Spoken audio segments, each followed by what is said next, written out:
What's going on? What's going on? What's going on? Write down your favorite film when you enter the chat.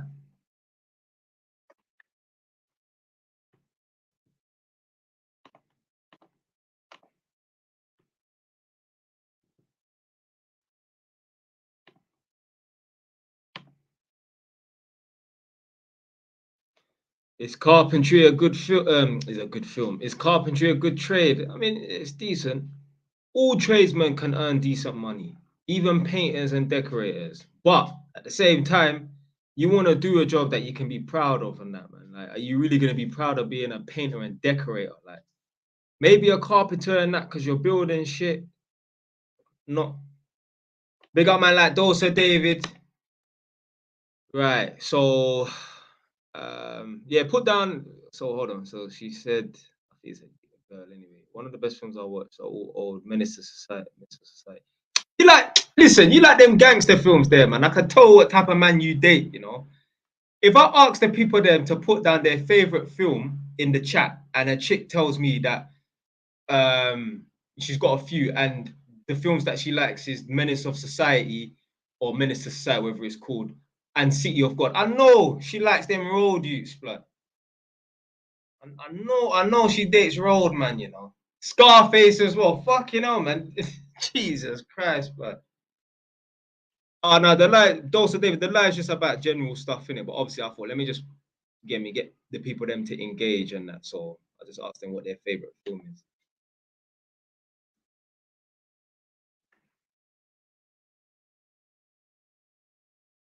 She said she don't like, so not road, man. So what type of man then?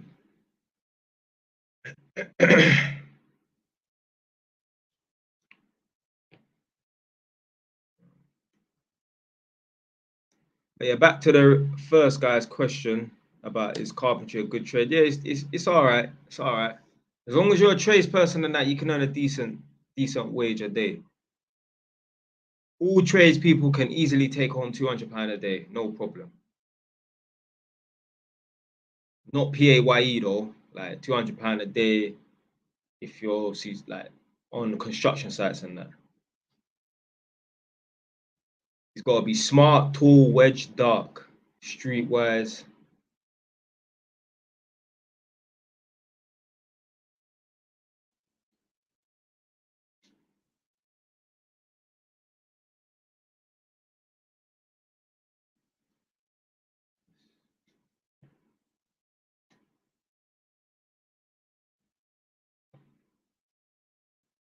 Oh yeah, obviously you don't want no nerdy you, obviously. So yeah.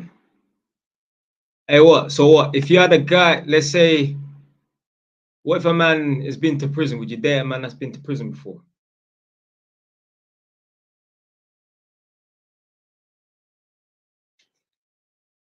She said, I see your videos in passing. Oh, I don't know, the comment's gone. I see the videos in passing. What do you classify yourself as? A man on the right blood clot path. I'm a decent man. I'm an upstanding man. That's what I class myself as. Depends on what he committed. Let's just say like robbery and that. Nothing major. Not no triple stabbing, double shooting and that. Are you religious? No. I don't believe in God whatsoever. And you know what? I say I don't know if that's a man or a woman, but yeah, this cold dune or whatever, they're asking if you're religious and that. You know, being non-religious, being an atheist is a deal breaker for some girls, you know. Like I've had girls tell me, like, oh yeah, yeah, I wouldn't date you because you don't believe in God. But you know what? That's bullshit because these same girls will go to IB for and bang a man and sleep with a man on a first night. She don't give a shit what religion he is, yeah, or what religion he subscribes to. She's just dealing with him because he's hot. So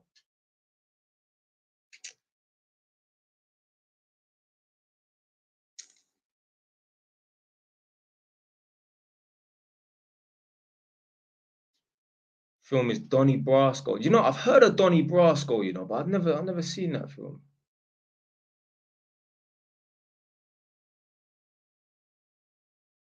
Said how they act. You know what, yeah? My man is my biggest supporter, you know. Always in every live stream. He's got the most viewership, the most video of like retention and that. Jesus Christ, man. Is maintenance electrician the smartest way to go? What do you mean, like working in social housing and that?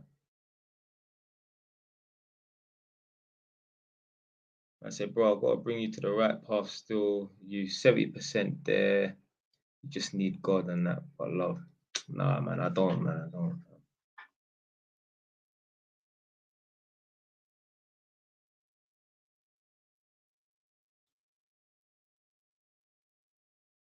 See, this is what I don't like, you know. I can't pin. Can I pin the comment? I mean, there's no point in me pinning the comment anyway. But so a guy said, "Do you reckon I can start an apprenticeship as an electrician while being in full-time uni?" Blood, if you're thinking about doing an electrical apprenticeship, why the fuck you in uni, blood? Fam, they're too conflicting, blood. It's either you go to uni and you go down that route, be an accountant, whatever. It doesn't matter what it is, financial broker, whatever. Yeah, or you go to trade school and that. You can't do both, blood. Doesn't even make any sense. I had someone else hit me up the other day, you know, talking about they're in uni at the moment, but well, they're kind of in uni. They're not technically going. They're paying someone to do their coursework for them, and they want to be an electrician at the same time because they don't really feel the uni thing is for them and that. But they didn't tell me that they're paying someone to do their uni work and that. So I said, how the hell are you gonna have time to do your uni work and do an apprenticeship? He said, I pay some guy to do my work for me. I'm like, what? Fam, you can't be in university and think, oh, let me go and do an apprenticeship in electrical, fam. Fam, it's one or the other, bro. Just stick to the uni thing.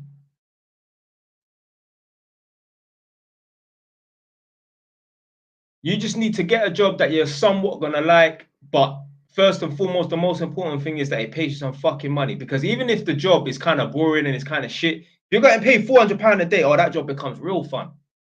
Oh, yeah, yeah, yeah. Banging with Johnny Depp and Al Pacino, all based on a true story. The book is amazing too. So, who do you think gave you all this health and wealth? I mean, just nature, mate. No divine being in the sky, nothing like that, fam. Right, someone said, yeah, I work in social housing, fault finding. Is that the same? Okay, it's the same person that said. Yeah, but the thing is, yeah, is it Greg Check? What you want to do is you want to become self-employed if you're not already. Become self-employed so you can maximize the daily wage. Yeah, man. Someone look like they're backing on what I'm saying. You gotta choose one or the other, man. You can't be in university and then doing an apprenticeship at the same time. Blood, they're both full-time. You can't have two full-time things, blood. You could be in university and then go work with your uncle on a Saturday. That's cool. But you can't be in university and pursuing. How can you have two careers? There's no name someone you know that has two careers. My man's an accountant and he's an electrician at the same time, blood. Nah, fam. I'm not saying that you can't learn, you know what I'm saying? You can't learn to do little trades, bits and pieces on the side and that, but blood, nah, man. You need to just focus on one thing. Because what's going to happen is you're going to become like them flip-flopping people. You'll do carpentry, do electrical, fuck it, it's not working, do sports science, I don't want to be a PE teacher, let me go work for City Fiber, let me do local trading, do my local fraud, Bitcoin, crypto on the side. Yeah, hopefully things will work itself out. Blood, stick to one thing.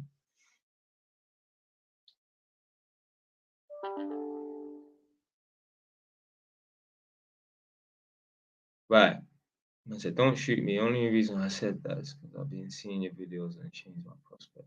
What, big man, what are you studying in uni? So what's your name? Sourced by MVs. What are you studying in uni at the moment? Thoughts on putting savings into index funds. Is that like where they basically like use your a little bit of your money for investments? I don't know about no index fund, so I can't really speak on it. Do you take interest only mortgages? Yeah, all buy to let properties are interest only for the most part. You can get buy to let properties where you pay a little bit of capital repayment, a tiny bit. I don't know what the official name for that is, but for the most part, all buy to let mortgages are always going to be um, what you call it, interest only.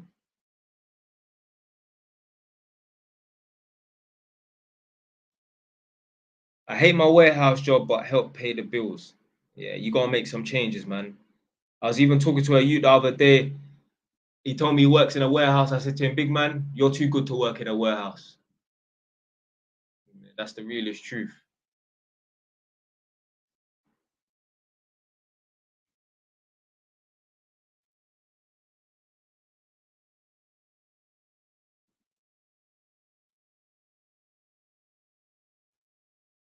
Man said, "Atheists live a defeatist life. How can you not believe in an intelligent being created everything?"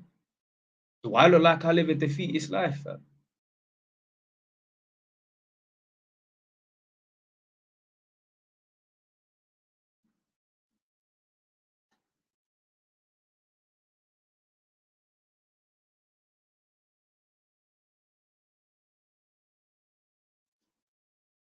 Bro, what's your opinion on investing in gold? I mean, if you want to invest in gold, that's up to you. Me personally, I want to invest in no fucking gold, blood.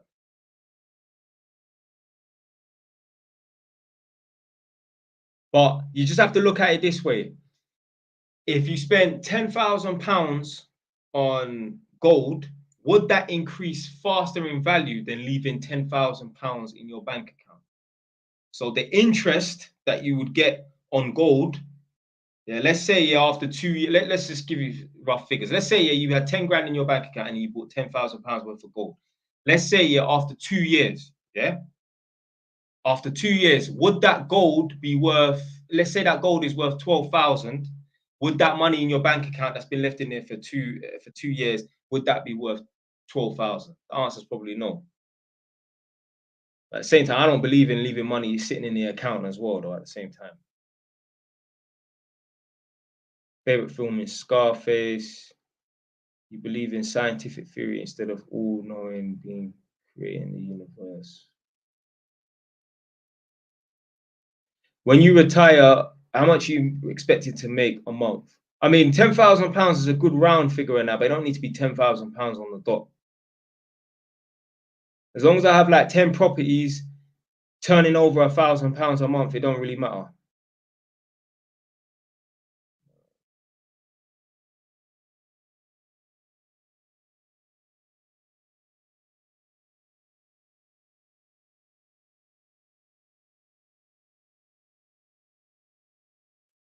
So this person called Shush said they don't get it. Buy to let properties.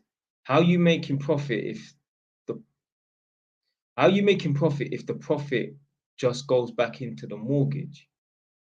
Right. Let's say, for example, yeah, you've got a buy to let property. If your monthly payments are £500, but you rent out the property for 1,200, well, then you're making £700 profit. Yeah, you have to pay back some of the obviously there's a monthly cost that you have to pay back every month and that, but the rest potentially is profit. It just depends on how you do it.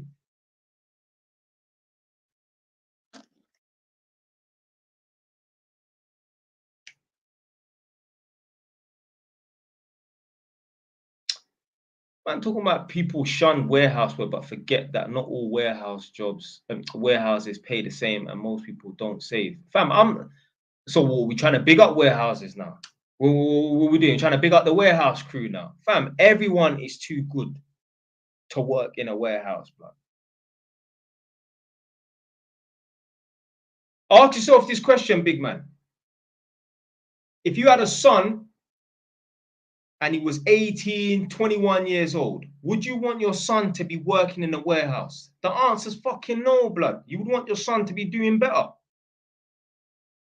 There's no sane person on planet Earth that's gonna sit back, yeah, when they're all 40 years old or whatever, 45 and that, be like, yeah, big up. My son, yeah, he works in a warehouse, blood. No, it's bullshit. So if it's not good enough for your son, it shouldn't be good enough for you. Me, I don't want my son to be an electrician. That's why I'm trying to get out of fucking being an electrician. Yeah? It pays the bills. It allows me to earn a decent wage so that I can make investments. So I don't have to fucking work, blood. But the answer to, I would never want my son, big up, my bridge in Tyrone. Come on, fam.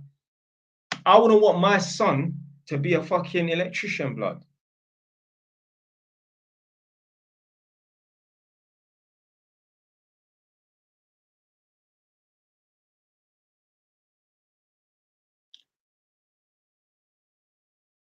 Worked at a warehouse at 17 and 18. I'll never go back. Glad that I had that experience early, though.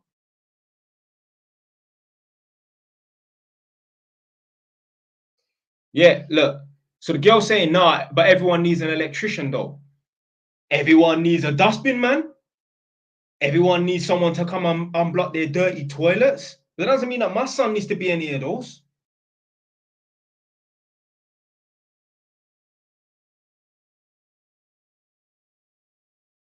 What's the best way to get into rental property? Save your money and invest in a property, man.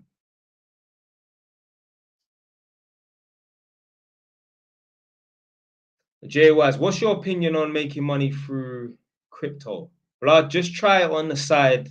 Don't put every fucking penny that you own into crypto. Yeah? If you want to try them things there on the side, Bitcoin and that, do it on the side.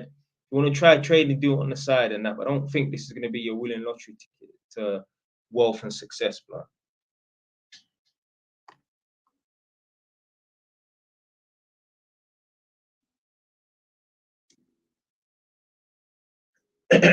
Yeah, you're saying that it's always needed. Someone needs to wash my car as well.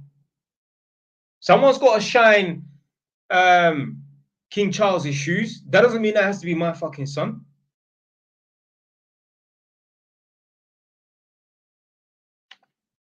How much money did you have when you started investing? Well, I saved up 30 grand first, probably like 32 grand, and then I bought this house here. I only put down a deposit of 13,600. So, but like, yeah, I just wanted to get to like 30 grand. That was a nice, like, round figure, a nice milestone to get to. Like, yeah, I saved up 30 grand in 3 years. So,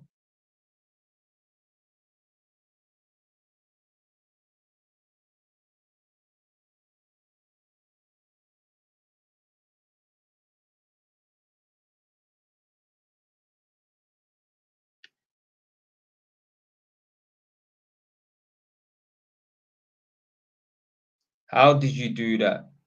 OF. I don't get it. I don't get what you mean. How long is the journey from London to your sides? Well, it's just 70 miles, an hour and a half. To be fair, yeah, I was explaining to my girl that like the motorway journey, the M1, is only like 50 minutes. But what takes a lot of time is when you get off the M1 and then I get onto the M25 and then the A10, that's what takes up quite a bit of time, you know. Just random stuff, just the usual. I just put your favorite film in just as a little icebreaker. You get me?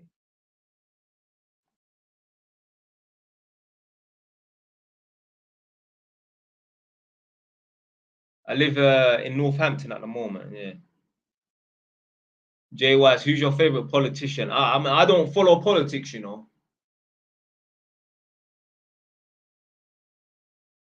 I don't follow politics. I don't care who's running the country. I don't care what rules they put in place and that. What by them making cutbacks or giving out things, yeah, all that's gonna do is help me a little bit or you know hold me back a little bit. But in the grand scheme of things, it's not gonna make no difference to my fucking life because I am the person that controls my life. This is why poor people they're so gung ho on electing this person, electing that person, that because they're relying on them to fix their situation. Do you honestly think, yeah? Let's say, yeah, like you lined up 100 millionaires, yeah, in America. Do you think they would care as much as 100 poor people who's going to get elected to be the next president of the United States? Or even in England, if you lined up 100 millionaires versus 100 poor people at the bottom of the social economic scale in council houses and that, who do you think is going to care most? Who do you think is going to be relying on the election the most? It's going to be the poor people, because the poor people are the ones that are relying on some sort of higher power to fix their situation, blood. I don't give a damn who's in power. What can anyone in power really do for me? I think Boris Johnson back during like just before lockdown or during lockdown, Boris Johnson, I think he was saying something about abolishing stamp duty and that. Yeah, that's gonna make my life a little bit easier and that, because you get me right now, I'm gonna have to pay like 5 grand in stamp duty for this next property purchase and that. But at the end of the day, in the grand scheme of things, what's 5 grand gonna do for my life really and truly? If 5 grand makes a lot to your life, you ain't got nothing going on, man. You're broke, blood. Remember, I used to watch fucking Deal or No Deal when I was in prison, and the people them could potentially win 30 grand, or let's say like they got one box that's like got 200 grand, £200 in it, and then the next box that's got, I don't know, 50 grand in it, and then they give them a halfway deal, like say, oh, we'll give you 30 grand to just take the box and walk off, and they say, oh, 30 grand is life-changing money. No, it's fucking not. No, it's not. I know why 30 grand is life-changing money, because you're not going to invest 30 grand. You're going to go and spunk it. So you're going to improve and upgrade your lifestyle. You're going to get that new car. You're going to go on them holidays and you get those clothes that you've always wanted. That's how it's going to change your life. Someone could drop 500 grand on me that would not, you lot wouldn't even fucking know, blood. You know why? Because I'll just go and buy like 10 houses, 10 flats. You don't want to know. Maybe I might get a nice little car. Maybe. You lot wouldn't know. How the hell can 30 grand change your life? Someone said remove stamp duty. Yeah, remove that blood clot. What age should you move out by? It's not really about age. It's about how much property you got, blood. Yeah, because you should not be moving out to go on private rent. I know, obviously, some people, man, like AY London in the building. Come on, fam. It's not about the age. It's not about your age that you move out and that. It's about how much property you got. You don't want to move out to then go on private rent. You know what I mean? That's a waste of money. So you want to move out when you've got a property or two. I say stay at your parents' house as long as possible. And obviously, there's a fine line between a 35, 40-year-old man still living at his mom's house and that. But let's say you should be out of your mom's house by the age of 30. Because think about it this way, if you truly was on your grind from when you're 20 years old, which you should fucking be, then you should have saved up enough money to buy a property and move out. Like what? You should be grinding between the age of 20 to 30. You should not be doing up parties too often. You should be going out once a month to treat yourself. Them guys there that are out every fucking week, I promise you, they're all broke. Most of them, blood. Yeah, they got a lot of memories, but that's all in the past. These people talk about, oh, I want to live my life, blood. But in the future, when your head hits the pillow and you wake up, you're going to be broke. Fuck your memories, blood. Listen, all of them people there, yeah, who are old, who are in a conundrum, heat or eat, they don't know, yeah, if they should fill their belly and sit in a freezing cold yard or heat up their yard and have an empty belly and that. All of them people there, they all live their life and that. But look now, they're suffering. You got a grown-ass man going in his back garden, looking to the sky. Help! Real talk, I was doing a reaction video. You know, in reaction videos, man, do like cost of living. I ain't done one in a very long time, like all 6 months and that. A man went into his back garden. This was somewhere outside of London. I don't know where the fuck it was. The man walked into his back garden, help! And he shouted, help. You might have laughing, fam. I'm trying to not laugh, Yeah. Imagine that. But who the fuck's he talking to, man? Who the fuck's he talking to? Man shouted out, help, you know. And the thing is as well, this is why it's so pathetic, because this man's a big man, 65, 70 years old. And if you can walk, you're somewhat healthy. Eh? And more than likely, you know, his mental health is there in it. Yeah, you don't have to be fucking Einstein or some rocket scientist and that, innit? So as long as you got average brain and your health is average and that is okay, there's no excuse to be poor. There's no excuse to be failing in that. So if you are born in this country and you get to the age of 65 and that, and you're walking in your back garden shouting to the heavens and that, bro, you're a fucking joke, man. You're a fucking joke, man, blood. What have you been doing for the last 50 years of your life, blood? Or 45 years of your life? From the age of 20 to 65, what have you been doing? Spending too much time socializing. But why do people socialize? Why do people do all this nonsense and that? Do you know what it is, yeah? We all have a void that needs to be filled. All of us, even me. I fill my void with making YouTube videos, buying properties and that. I fill my void with something productive, something that's going to bring me back some money. We all have a void. We need to fill that void. You see it all the time. I see it all the time. I drive around and that, and I see the same people doing, you know, like litter picking, where they pick up rubbish and that. Some people will argue and say, oh, they're doing litter picking because they want to help out the community. That's bullshit. I'm not saying, yeah, there aren't rich people that every now and then, once every 3 to 6 months, they'll go out and do one day's litter picking for a couple of hours and that. There are rich people that might do that. Cool. But I see the same people doing it all the time. Do you know why? They've got nothing else going on because they're poor. Because these same people that I see on a weekly basis doing the litter picking and that, I promise you, if they won the lottery and they came into 50 million and they had friends going out for brunch every fucking day, going to a new restaurant, new 5-star restaurant for brunch and that, if they had friends waiting for them to jump on a yacht, friends waiting for them to jump on a private plane to go to fucking America and Jamaica and that, you think these motherfuckers will be doing litter picking with 50 million in the bank? No, it's because they're poor and they ain't got nothing else going on, so they need to fill their void with bullshit like litter picking and that. Everyone's got a void that they need to fill and that, but people choose to fill it with bullshit. Man want to go backpack hiking or in the Himalayas for a year or 2 years, but go do some fucking work, man. When a man tells me, when I hear a man, because there was a man at my workplace, this is at Haringey Council, talking about, yeah, he's going to go backpack hiking for a year and that. It's going to take a year out and that. Fam, you ain't got nothing going on. You think I could go and disappear for a year, let alone a month? I was thinking about, because I've always thought about it. It's like, yeah, I would go on Big Brother in it, because you can imagine, yeah, with my sort of character and that, me interacting with other people, it'll be very entertaining, yeah. And I thought about it the other day, like, oh, imagine they wanted me to go on the Big Brother show, innit?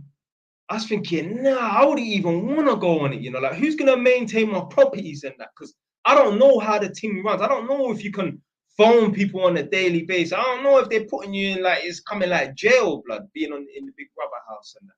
I've got things going on. I've got responsibilities in that. I've got 3 fucking properties. I've got 6 tenants that could call me up anytime for problems that they need solving and that. Yeah, I don't have no one else that runs my properties apart from me. So I don't even know if I'll need to find someone that I can really trust. Obviously, I can trust my girl and that, but you know what I mean, innit? Like, still, I feel like I got too much responsibility to just disappear for a few months to go on some fucking show. And that. Obviously, if the time came, of course I would jump on the Big Brother house and that. Hey, you not putting a word for me. I want to go on the Big Brother house, man. You know it would be entertaining. Fam. I'll be there mentoring everyone. Eh? This is the reason why you're depressed. You're not a victim. Oh, is this the guy that asked me about the phone-ins? Yeah, try phoning. I don't know how I can. Let me see if I can invite you. See if you can join it, big man.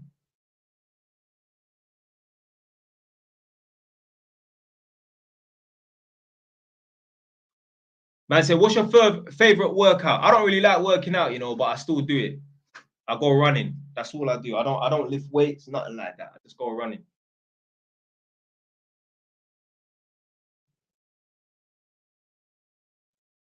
Opinion on agencies handling your properties. I mean, I prefer to just do all the management myself because the agents will get in some people that yeah, they pass the credit check, but then they stop paying rent after 6 months. Let me tell you something right now. Every tenant that has rented a property that stopped paying rent, they passed the credit check, or else they wouldn't have got through the door and got the keys. Every person that has been fired from every workplace said at the job interview, on the job interview, yeah, I'm the best employee. I'll turn up every day on time.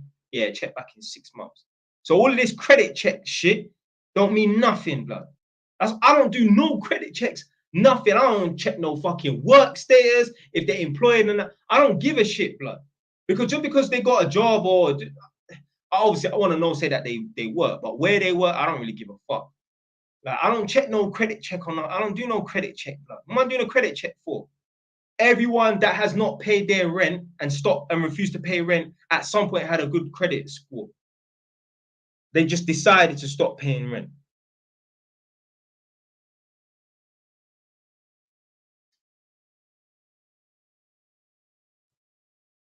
Oh, you gotta have 1K to join lives. I didn't know that, you know. Okay, okay, okay.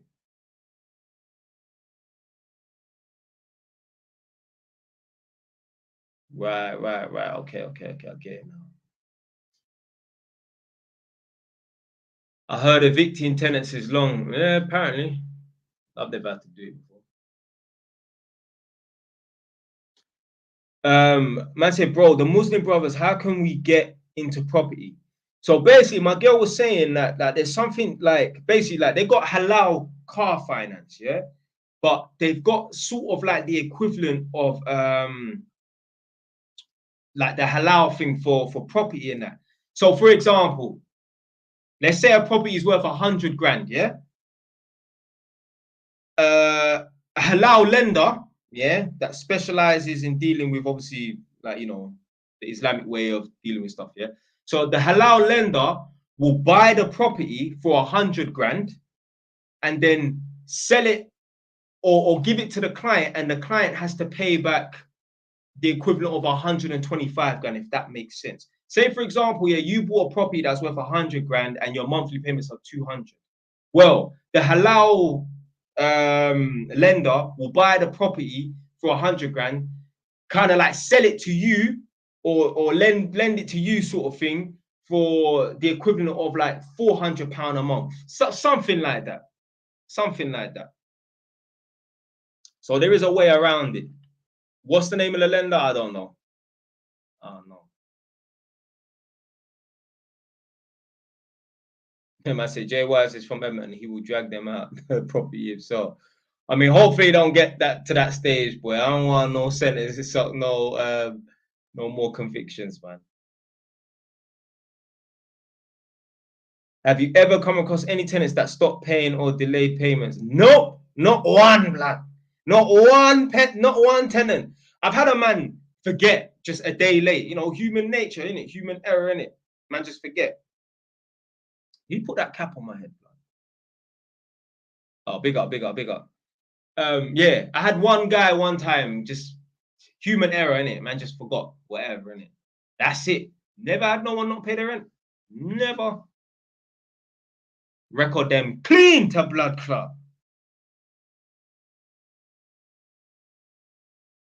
Yeah, blood. I've done reaction videos to Can't Pay Will Take It Away. It's on my Patreon. But yeah, respect for the cap.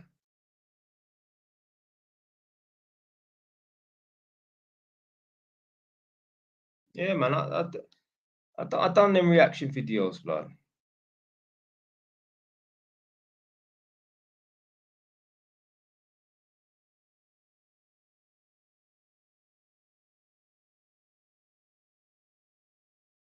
Man said the way you're describing your property sound like the properties of your kid. I mean, yo, yeah, you gotta respect your things. You gotta take pride in what you work for, in it. So yeah.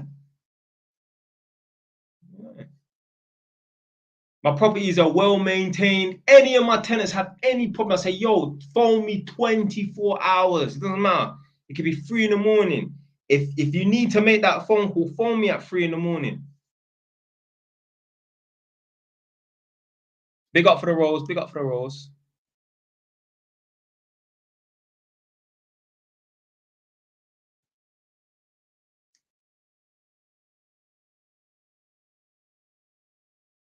Yeah, man, you just gotta set boundaries, man. Like I told people in my videos and that when I talk about properties and sourcing tenants and that, I always tell them when they come for the viewing, if you fail to pay the rent, I'll serve you a notice and you have to leave. If you're afraid to say that, then boy, yeah, then you might as well put like a free rent sign on the front door, in it. Like if you're scared of that little bit of confrontation, blood. But you know what it is? There's certain man are just built for this thing better than other people. Me, I'm a man live and thrive off of confrontation. I don't give a fuck, blood. I go to tenants' houses, not my tenants. I work in people's houses that I don't know. Yeah. And if they start smoking in front of me, I will ask them politely, do you mind not smoking around me? It's their house. I don't give a shit. I've had people kick off. I've had man pull out hockey stick. I don't business. I will still go to other people's house and say the same thing, fam. I don't care. You're not smoking around me. You need to respect me. Yeah, if I don't smoke around me, innit?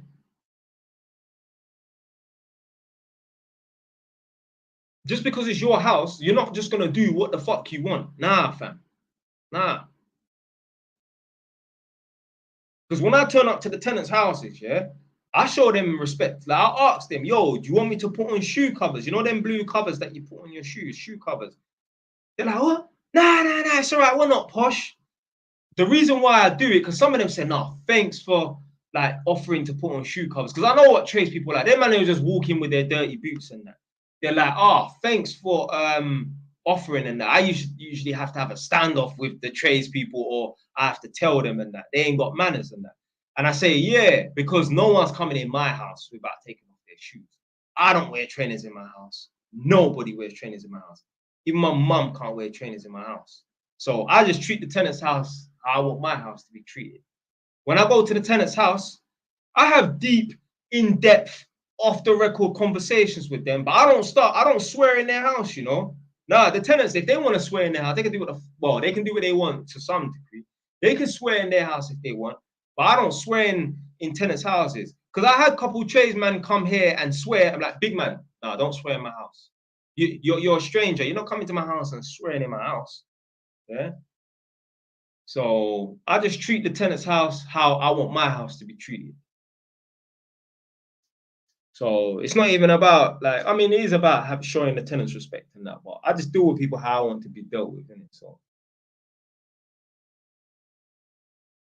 man said, when was the last time you splashed the profits? Do you know what I splashed the profits on? I splashed the profits on the next property purchases, stamp duty, blood.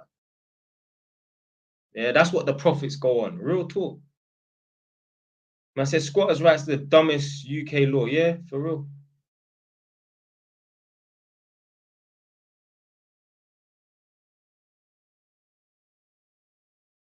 Someone said, yeah, you respect people's house, mate. That's it. Yeah. It doesn't matter about the geographical location.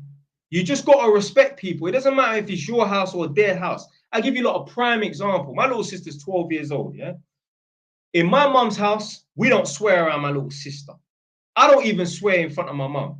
If I'm telling my mum a story and I need to swear, I will prepare her and say, Mum, I'm about to swear. I just show my mum that sort of respect. Yeah.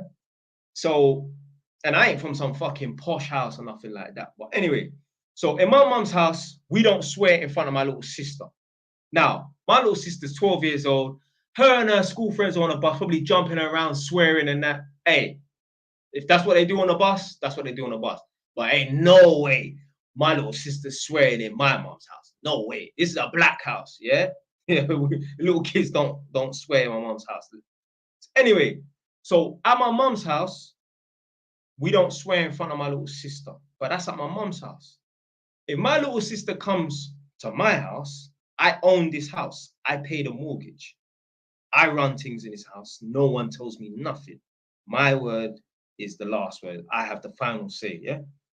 But even if my little sister comes to my house, where I pay the mortgage, where I run things, my little sister's in my presence. So I won't swear in front of my little sister. So I'm saying that it doesn't matter about the geographical location. I'm not swearing around my little sister because I respect my little sister's ears. That's what it's about, man. No shoes, no swearing. I'm telling you, some of these people, yeah, have no standards. Like, I remember, yeah, there was one mixed race guy that come to my yard, a gas engineer. Obviously, I put like some plastic covering on the floor because he was going to be in and out, in and out, in and out of my house and that. So I just done him a favor, put down plastic covering so he don't have to keep taking off his shoes. But at some point, he needed to go upstairs to check something in it. I said, if you go upstairs, you need to take off your shoes. Do you know, he asked me, just as he was about to go upstairs, I told him, you need to take off your shoes. He turned around and asked me, are you Muslim? What? Oh, so we need to subscribe to a religion in order to take off our shoes in our yard. Like, how are these people fucking raised, blood? Are you Muslim, you know? So you don't know my man don't take off his shoes in his yard. He be one of them man there lying in bed with his trainers on his fucking feet, blood.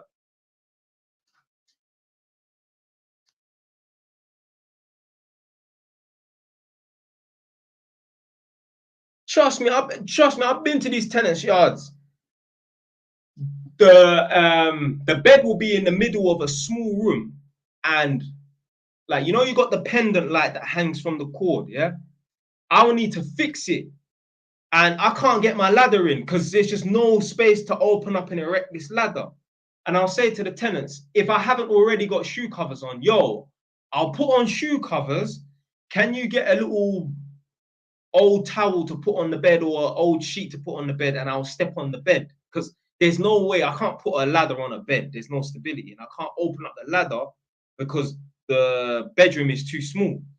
They're like, oh, don't worry, just climb on the bed. I'm like, what, without shoe covers? Like, yeah, don't worry about the shoe covers. Just climb on the bed. It's laundry day tomorrow. I'm like, God, I don't give a fuck. What? It could be D-Day. It could be Doomsday. Yeah, it could be Armageddon. No one's climbing on my bed with their trainers on. What are you talking about, fam? Man, talking about it's what you gonna call it day tomorrow, laundry. They don't give a fuck if I don't care if the Russians were coming tomorrow, bro. No one's climbing on my bed with trainers on.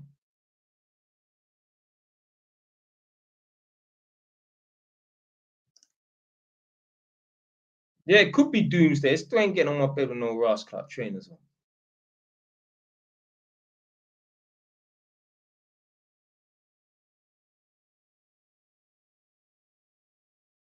I go to people's yards, I see cats walking all over the work surface and that. And you offered me a tea, blood. Are you mad? I phone up some of these people, yeah, and I'd say, yeah, I'm gonna get to you in like 30 minutes, or I'm 10 minutes around the corner, whatever. And obviously, I say to them, look, when I come, I'm gonna need to switch off the power for like 30 minutes, yeah. Sometimes it's longer than that as well, but it just depends. I need to switch off the power for 30 minutes, just so they're prepared, because some people are working from home, innit? And they say, oh, you need to switch off the power for 30 minutes. I say, yeah. They're like, oh, well, when you come, do you want a cup of tea? Nah, it's all right, mate. Yeah. They're offering me a cup of tea before I get there, before I'm able to scope out the situation and see how dirty the yard is in there. And it's always the dirtiest ones as well that offer you the tea over the phone. No way. No way. I see them people there use this like they'll use the same spoon for about 2 years without washing it, and that's what you want to serve my tea. Must be crazy, blood.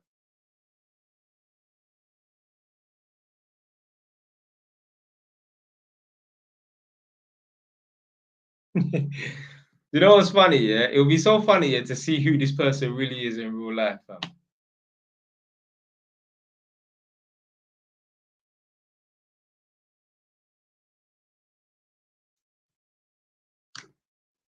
Oops.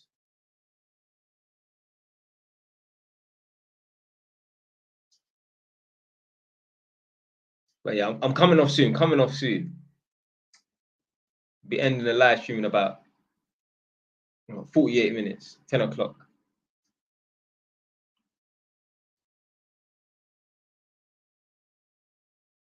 Let's say E. Right, let's go. Broski is 1.08 a lot for a mortgage first. Oh, you mean £1,080 a month? It just depends on the size of the mortgage and that, and the size of the property. Well, the value of the property. I said last time you said 10 o'clock, you got off at 12. Yeah, trust me, I'm notorious with that. You see, during lockdown, yeah, man was doing live streams for 4.5. The longest live stream I've done was running time 5 hours. You know, imagine live streaming for 5 hours. I didn't think it was possible. There's one chick. Someone put down in the chat the sprinkle woman. Yeah, what's the name of the woman that says sprinkle?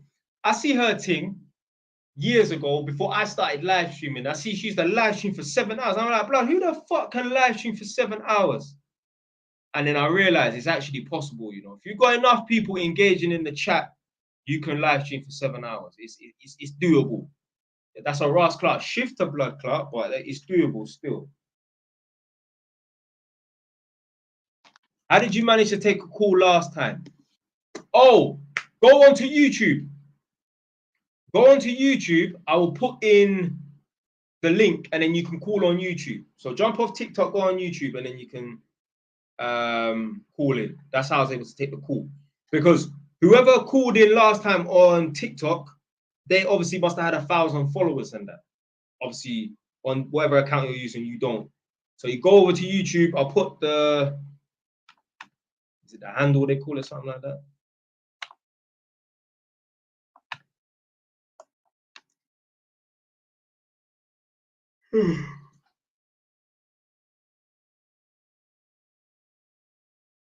Some people on TikTok do that daily. I mean, 7 hours is a long time, boy.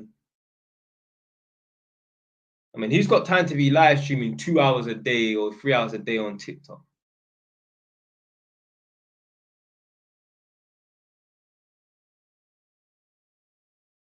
Ah, big man. don't even bother entertaining, man. It's a joke, man, blood. I know you ain't starting nothing, fam. I know you ain't starting nothing.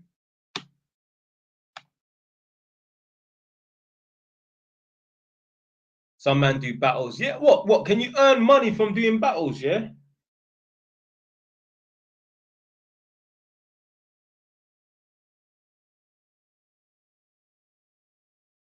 Yeah, for real. Yeah, some people don't work; they just do TikTok. I'm hearing that some of these little school kids are earning £200-300 a day off of TikTok. You know, that's crazy, isn't it?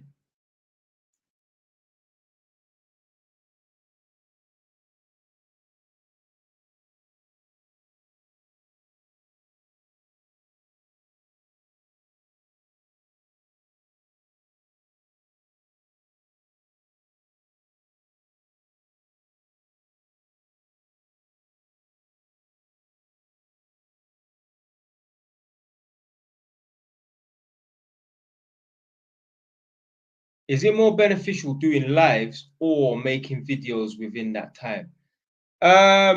With the doing the lives and that, the reason why so right now, obviously, you lot are watching me on TikTok, but just over here is I'm on YouTube. So obviously I'm recording this. So that's how I'm able to cut up the live streams and that. So I mean, me cutting up the live streams and that is good because obviously I can put them on YouTube and then run ads through them and make some money and that. So it's still good, man. I mean, I like interacting with the people them as well, innit? So a man earned 1,000 in one single live, you know. How many fucking viewers did he have? 10,000 or something. Yeah, so yeah, killing two birds with one stone, literally.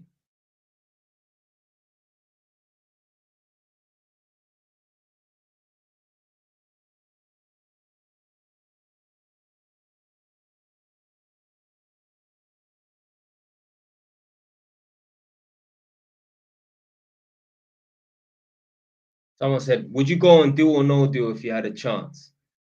I mean, yeah, why not? I mean, do something different, a little bit of fun, boy. But I'm not going there relying on fucking winning 30 grand. Like that's gonna make a difference in my life.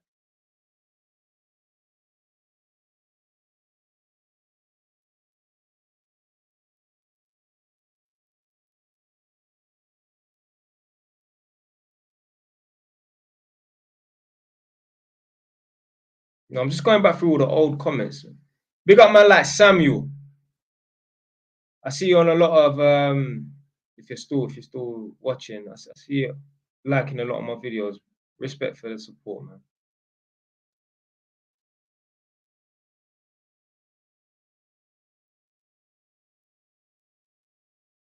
One of your business got shut down. What was your business? Oh, yo, I remember I said come over to YouTube, man, if you wanna chat. Do you think you will earn more if you had employees who are electricians? Of course. Of course, if I had electricians working for me, obviously, of course I'll earn big money.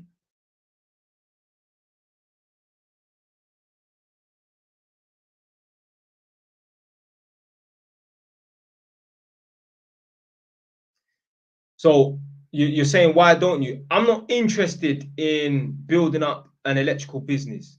I'm not interested. I'm not interested in building up an electrical business. To be fair, I don't want to be in the electrical field. Even if yeah, I could build up an electrical business and that, I still wouldn't want to do it. I don't want to be in the electrical business to the end of my time. It's not nah. I ain't got nothing against being an electrician and that, but what I'm just saying is just for me, I don't want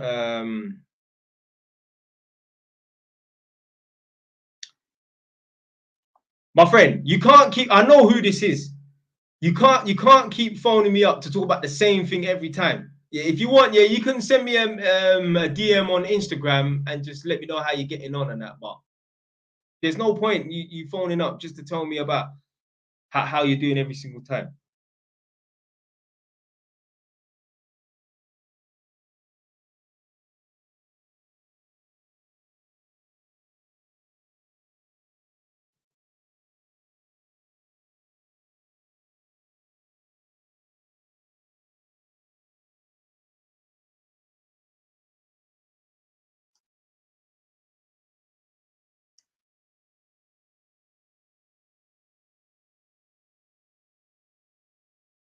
Is trapping for a year or two worth it? No, it's not because you can trap for a year or a couple of or 1 month and end up having to sit down for 2 years. So nah, man. Stop being lazy, man. Just get yourself a skill or some sort of career, man, so you can earn some decent money, man. So you don't have to start shotting. Imagine, yeah. So I went country one time in it. Like this time, man was 18 and that. And this is when you know, yeah, blood. This is like slave labor, you know. Imagine I went out to country for 2 weeks to get paid £500 a week. I don't even know, yeah, if man was supposed to be dotting for 5 days or 7 days. So like a week. I don't know if a week was considered 5 days or 7 days. But imagine, even if I was dotting for 5 days, yeah, obviously times that by two, making that 2 weeks, yeah. But even if you took that £500 and divide that by 5 days, you're trapping for £100 a day. You're doing something that could get you locked up for 2 years for the sake of £100 a day. When you could just go to college, learn any old trade, even fucking a painter. Imagine this, yeah. Imagine, yeah, you're trapping and you're getting paid less than a painter. Not worth it. A cat had to set me straight. A cat said to me, yo, don't come back to country again. This is not worth it. Yeah, imagine your freedom for the sake of getting paid £100. This is what a cat said to me. A woman that has no teeth in her mouth, who sells her body in her yard, and her boyfriend is in the room below whilst her clients come into the house at 6 in the morning to get them shagged before they go to work.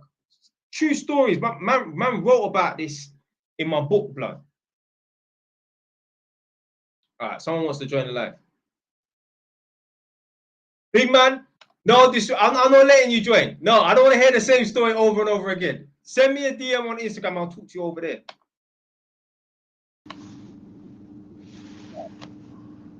Can you hear me? Yeah. Yeah, can you hear me though?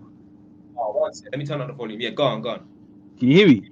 Yeah, yeah, Alright, good. Yeah, bro, I've been watching you, and I yeah, just wanted to get your take on my situation a little bit. Just wanted to get your opinion because I ain't really shared it with no one, and since you don't know me like that, I yeah, think it's just better to just get some how do I say this? Someone that doesn't know you sometimes tends to give the best advice. You know what I mean? yeah. Impartial. Yeah, Yeah, it's impartial completely. non-biased. So Yeah. basically, the way it runs is I work for the government. I'm actually the taxman, but No uh, way. yeah, I'm the taxman. You don't wanna run into me. You don't wanna get that from me. But Yeah, it's yeah, yeah. yeah, it gets like that. But long story short, with working in the civil service, the pay is dead, but the security is 10 out of 10. So for example, I'm only on about what 34 bags a year, but the security is a mad thing. Obviously, everyone, some of my age shouldn't really care about the security like that. It's not like I've got youths, but I've also got the flexibility, so I can just come in, do a bit of work, and I'm done by 1 p.m. and I've got the rest of the day to myself. But anyway, I'm living in London, and my rent is about what £1,250, and I'm making around 2,300 a month. Yeah, cool. So I've got £1,000 to play with. Yeah, but I had a Mm-hmm. business. I had two businesses. I had a business that was selling stuff on Amazon, and I had a business that does like photo booth rentals. You know, when you go to a party, you can just take a quick Yeah, photo and that. Yeah, I know yeah, what you're yeah, talking about. yeah, Yeah. yeah, yeah. But long story short, last year the guy that I was doing the Amazon business with, he had like psychosis, some like medical scare. He went off the rails. We had a few issues with the business anyway, and then I thought to myself, yo, listen, this guy isn't trying to play ball. He has significant control over the business as well. It's starting to die down a little bit. Let me just take my last share of my dividends, and then we just shut the business down. He's not even. He's in hospital right now, and he's been sectioned and all sorts in it. So Right. that was bringing me a bag extra every month. So I'm on like 3.2 now. You get it? But Yeah. that's been completely cut off. That's been completely cut off, and the photo booth thing has started to become a little bit more saturated. And it's not a business where you have reoccurring customers. Once they have your little fun with your photo booth for their Yeah. wedding or their birthday, they're fucking off. They're not a Yeah. customer no more. So it's a bit difficult because the cost to acquire the customer is a bit hard in it. So I found myself recently living a bit paycheck to paycheck. I've got money saved up, but now one of my businesses has just completely shut down. That's £1,000 every month on top of the 2.2. Do you know what I mean? So Yeah. I'm paying 1.2 for rent, eating, all these other bills. That takes me up to like two bags, 1.9. I barely got any money to save. Do you know what I mean? So Yeah. I was gonna, obviously, going back to our mums, like you said, it's an option, but it's an idiot thing. Because my younger brother, just like your younger sister's taking your room. You're not gonna try and live out a suitcase. Do you know what I mean? So what, you're gonna be on the sofa? Yeah, I'm gonna be on the sofa, brother. Do you know what I mean? So But how old are you, but though? the thing, I'm 29. I'm 29. Yeah. 29. I'm 29. The mad thing is, I should have specialized, super specialized, maybe a couple of years ago. I got into the private sector, made some serious dough, but I was focusing on these businesses. But it is what it is. Life of an entrepreneur, you take that risk in it. Do you know what I mean? Yeah. But now I'm in a So situation where, gone. what about room shares, or are you in a room share already? No. The thing is, this is why I don't want to leave this crib. Yeah, it's a two-bed, and I'm only paying 1.2 in London. You don't get them rates in London nowadays. If I go I to know. Mum's yard, there's no chance I'm getting that rate again. Do you know what I mean? I know, man, but just because the rate is good, that don't mean you have to jump on it, though, man. Wouldn't you rather spend £500-600 on a room share? I know room share is not good, like you don't want to be sharing with people, but at least you're still saving money, man. You can enjoy the Mm, luxury of a 2-3 bed property now once you get your own property. mm, You know what I mean, mm. Yeah. just Yeah, because yeah, yeah. they're selling a BMW 6 Series for, I don't know, £100 car lease every month, that doesn't mean you should go and lease the car just because it's cheap. Facts. Facts. No, it's definitely Oh, something that I've considered, isn't it? The last yeah, time I was sharing or room sharing with someone was back in uni days, obviously. I've gone yeah, past that now. Do you know what I mean? And obviously I can be a bit over the top when it comes to cleanliness and people's making too much noise Yeah. and all that stuff. Yeah, You get yeah. me? That's It why gets I couldn't mad, be over bro. there, man. Yeah, it gets mad, bro. Yeah. So basically, it's a bit of a it's getting to the paycheck to paycheck life. I want to jump over to the private sector. The thing is, if I do move over to the private sector, I'm gonna be getting the same pay as I'm getting right now, but the job security, it's not there. Do you know what I mean? It's not there. Like next thing you know, the company needs to do layoffs. There's no way the fucking government goes bankrupt. The tax service Yeah. ain't going bankrupt. And if they Yeah. try and fire Yeah, some, yeah, yeah, yeah, yeah, yeah, yeah. and if they try, Every other year, I have to pay HMRC some extra money because I ain't filed my accounts on time, and that's so. exactly, bro. Exactly. Every single one of us workers are bringing in peas in it now. Everyone is a net benefit in it. Everyone's bringing in millions Yeah, of people that were doing fraud in it. So the tax service ain't getting bankrupt. And even if you try and find someone of some foolishness, bro, the union will go and shut the whole thing down. They'll just yeah, shut the whole building down. So the job security is a mezzo. You know what I mean? yeah, But at the same yeah, time, I need to move over to the private sector. But that job security, and they'll work you. The private sector, they'll squeeze you for productivity. You know what I mean? They'll yeah, yeah, squeeze you yeah. for every single penny. Whereas the government, they're a bit more lax. They try and give the private sector an example of how to look after your employees, but the private sector, nah. You're here Yeah. 9 to 5. You're getting squeezed. We're And it's gonna the get the same most pay work you're out of you. saying, yeah? It's the same It's the pay, yeah? same pay. Progression within Okay. within HMRC is dependent on experience. It's not Mm, meritocratic. It's not whoever's the gunman and putting in work and bringing in peace for the company. It doesn't work like that. It doesn't work like that. mm, It's about yeah. Susan's been here for the past 8 years.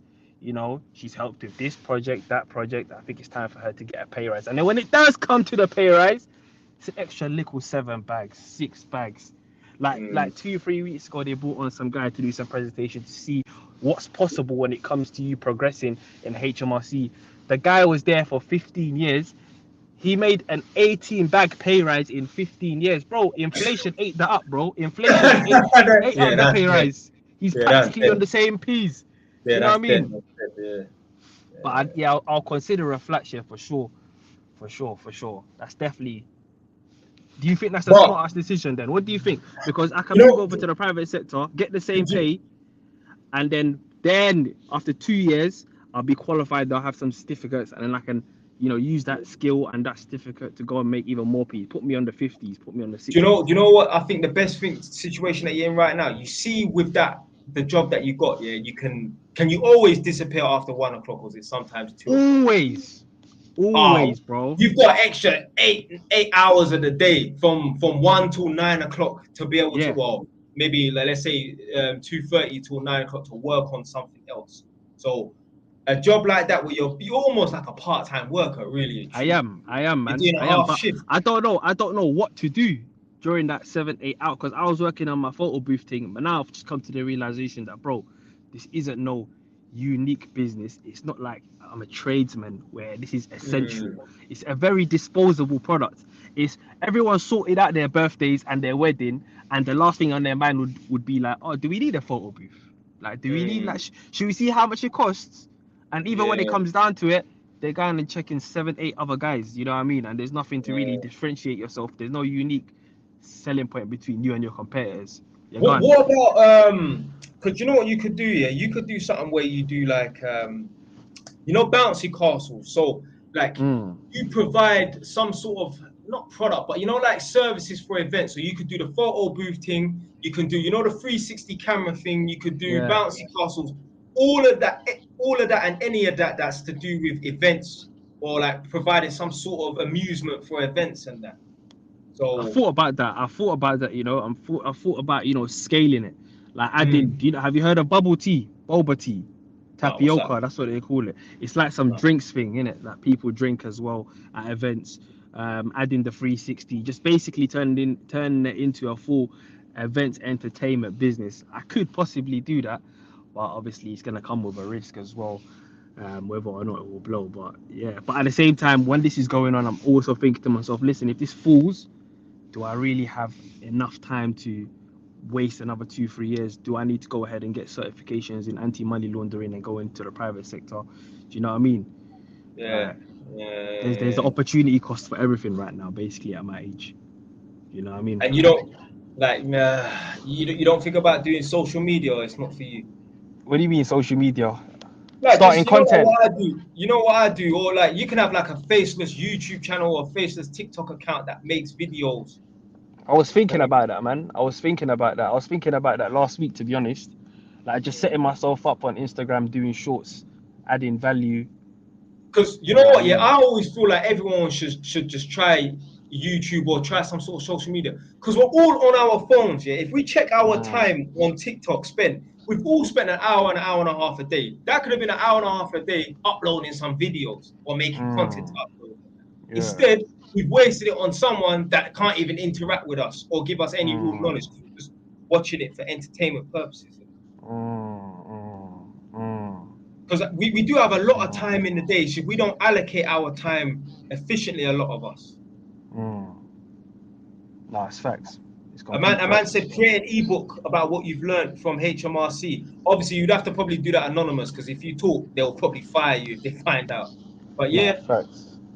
yeah, Facts, yeah, facts, yeah. facts, I mean, you know what? There might be. You can make a little book exposing the secrets of the facts. HMRC because I'm sure you've probably seen and heard some stuff that you can't repeat. You know what I mean? Yeah, yeah, yeah. But that's a bit unethical, do you know what I mean? Obviously, I can do Yeah. that, but I'd rather do that while I'm not working for the department at the same Yeah, time. You yeah, get me? yeah, yeah, That's yeah, a yeah, bit yeah, mad. yeah. Yeah. Yeah, yeah. But no, for sure, the income problem, you're right. I'll just cut my expenses a little bit, look to expand the photo booth business, turn it into more of an events entertainment business by adding a few more services, and then do some YouTube and some Instagram. Do you think? And see what Because the thing happens. is, yeah, the thing is as well, you see with that business, doing the photo booth, Mm. and let's say you was gonna do the 360 camera and the bouncy castle thing. But regardless, even if you was just doing the photo booth, you need to have a social media page set up to back that up. Do you have that? Yeah, of course I do. Yeah. Oh, you do, yeah. Because I was gonna say it's free advertising. No, no, of course, and I'm very skilled at advertising as well. That's how I get the majority of my my Yeah. clients. That's how. That's why I was thinking to myself, should I go ahead and start a Instagram slash YouTube page on marketing skills and techniques and how to get customers through the door. But yeah, Yeah, but cool, yeah, yeah. bro. Yeah, yeah, yeah. I'll go ahead, make some decisions. Thanks for your advice. I'll come back probably maybe in like 3 months, 4 months if I'm alive, and then yeah, Yeah, man. Nah, come man, don't you know talk what I like mean. that, man. You be alive, man. No, no, no, no. When I say that, it's like inshallah type of, if God wills, Oh yeah, you yeah, know what I yeah, mean. yeah, If yeah, God wills, you get me. And yeah, then I'll let yeah, you yeah. know how everything goes. But I appreciate you taking the time to listen out for me, bro. Yeah, man. That's cool, man. Yeah, yeah, yeah. Yeah. All right, cool. All One right, love. then. All right, safe, safe. Right, you know what? Since a man hung in there and You alright, gone. JYs? This is the How's it last going, time. bro? I don't want to How... hear the same story every single time, Big Mac. Yeah. Nah, bro. I took your advice. I pulled the 110k out. Okay. Yeah, that's Yeah, good, but yeah. because you called JYs for a reason, and it's the most logical thing to do. So I pulled the 110k out. Now there's a decision I need to make. So there's a lot of cash properties that I can purchase now from the city centre. You know where I'm from. I don't Yeah, want to yeah, repeat yeah, it. From yeah, the city centre, there was a 2-bed house that was on for 90k, and obviously the value of the house is around 105k. Obviously, I missed that because my investments, which I withdrew, it took around 5 days to process. Now, someone's yeah, already purchased that. Now, because of my conviction, I can't work in the industry that I'm working in. So, yeah. what I want to do is create a business out of this. So, I want to buy, refurb, resell. Obviously, I know you advised doing, obviously, taking out mortgages and doing rental. However, I'm more interested in buy, refurb, resell, and creating a proper business out of this and making this my income. And I'm also learning a trade which you already know about. So, what Yeah. would your advice be on that? Because I can learn another trade alongside while I'm doing the buy, refurb, resell. Do you know with the buy, refurb, resell? Yeah. Why don't you buy, refurb, refinance, then rent? BRRR.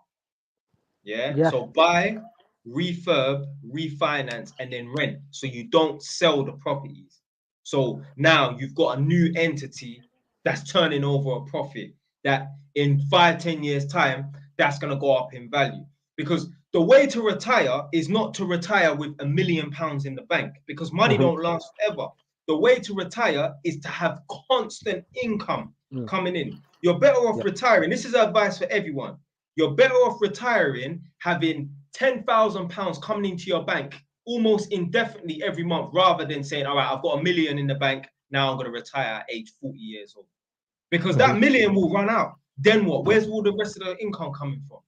Yeah. Like No. mortgage lenders, yeah, they would rather lend to someone on 100% mortgage, meaning you don't put down no deposit, knowing that this person has 10 grand coming in every month, rather than, let's say they have, I don't know, £250,000 in savings, and they put that as a deposit for a 300 grand house, leaving a 50 grand mortgage. They want to know where the rest of the income's coming in. Imagine you had no job. Yeah. So Right. income is better than savings and that. So you're better off. Me personally, I'm never going to sell any of my properties. I can't really think of a reason why now. Maybe in the future I'll come up with a reason why if I decide to. But I'm not going to sell any of my properties. I'm always going to keep, because this is my retirement plan.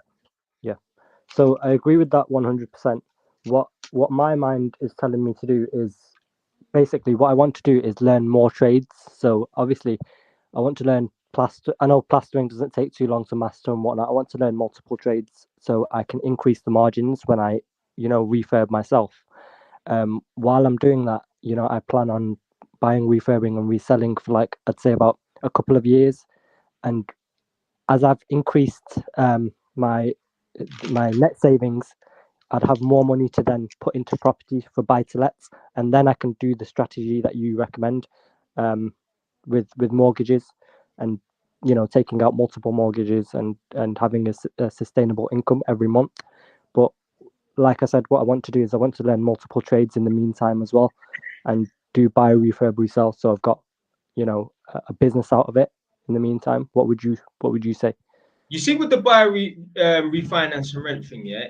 I'm sorry, buy, refinance and resell, yeah. Obviously, you're doing it so that you can get money to go and buy another property. But when you buy, renovate and refinance and rent, yeah, when you refinance, you're pulling out 30, 40 grand. Okay, there are charges and you have to pay interest on that, but you're still getting hand of 40 grand. Yeah. It's almost the same, because at the end of the day, yeah, you're either going to pay interest on money or you're going to get taxed. So if you refinance, you pay interest, and if you sell, then there's capital gains tax to pay. You see, the issue is I can't match the income I was previously on in my previous employment, obviously because of my conviction.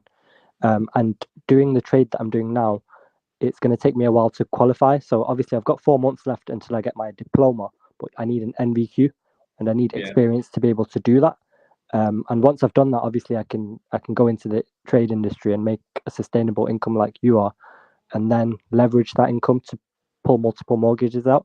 However, I can't do that until I'm fully qualified in this trade. So I'm thinking, in the meantime, while I'm at learning the trade 2 days a week, I can buy, refurb, resell, because it's going to be very difficult to match an income that I was previously on, working for someone else, obviously, because I can't go back into the industry, which I'm specialized in. But what I'm saying is, though, like, let's say you buy a property, yeah, and you obviously renovate and that, and then you can pull out like 30 grand. You can use that 30 grand to go and buy another property. So you're talking about matching incomes.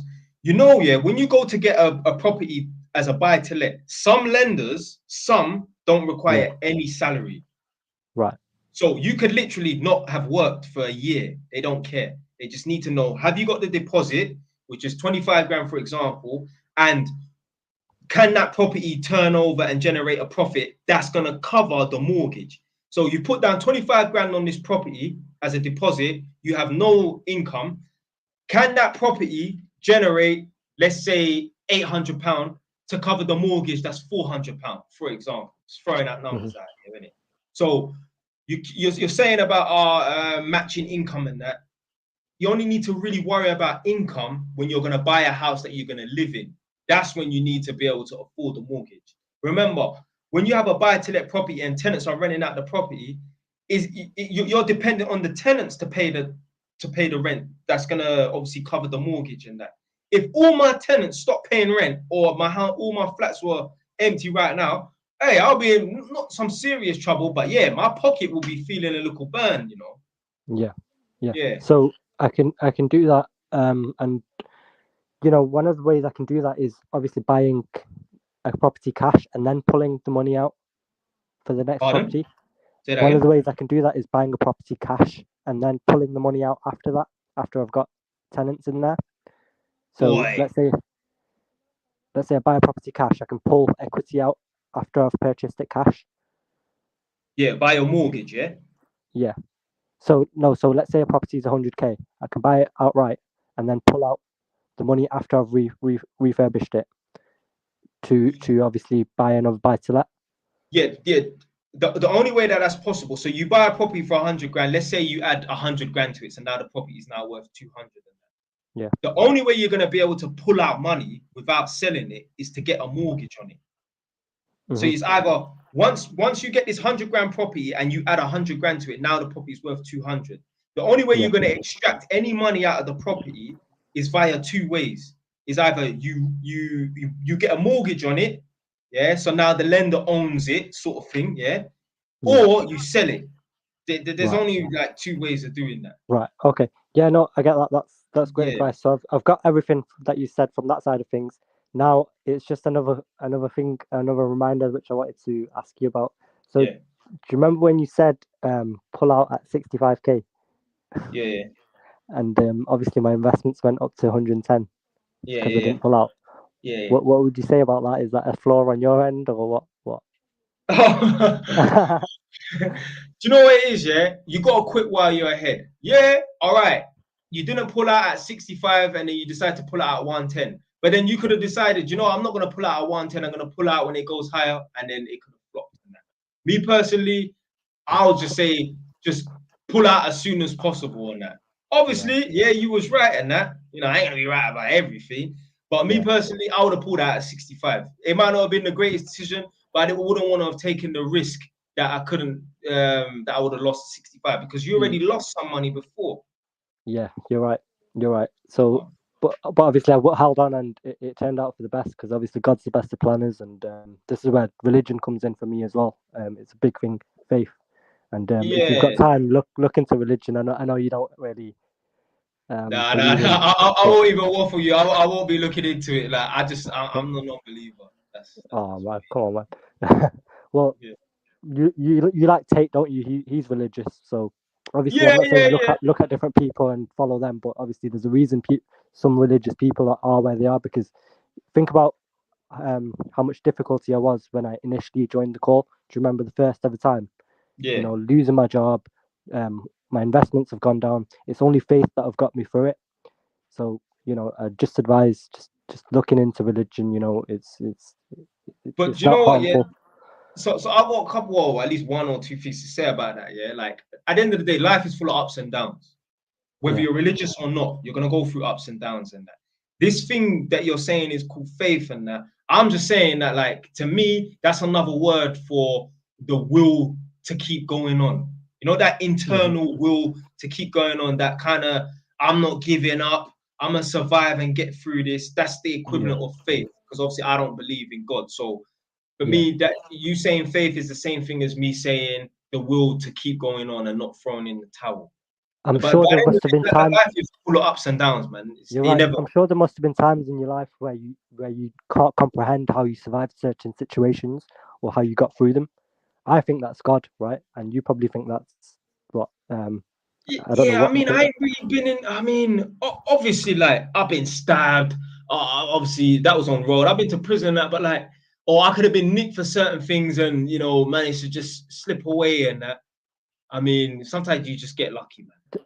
Yeah, and obviously, I don't want to drag this on for too long. I don't want to bore you in something that you're not interested in. But Yeah, there's verses in, let's say, the Holy Quran, which have mentioned things that aren't possible to know so many years ago. So, say for example, the human embryo, that was yeah, I already know. stated in the Holy Quran. It's impossible to know that, and there's so many other facts. If you look into it, you'd truly be amused. So I know you're not religious now, but times change. So one day, maybe, Yeah. I hope. Yeah. Not in this lifetime for me though. You never know. Never say never. Might see you at a mosque one day. Yeah. Maybe I doubt that, but yeah. All right, JYs. Thank you very much for your time, brother. It's always a Cool. Take pleasure it speaking easy. to you. Thank you, brother. Yeah, that's Yeah. cool, man. Yeah.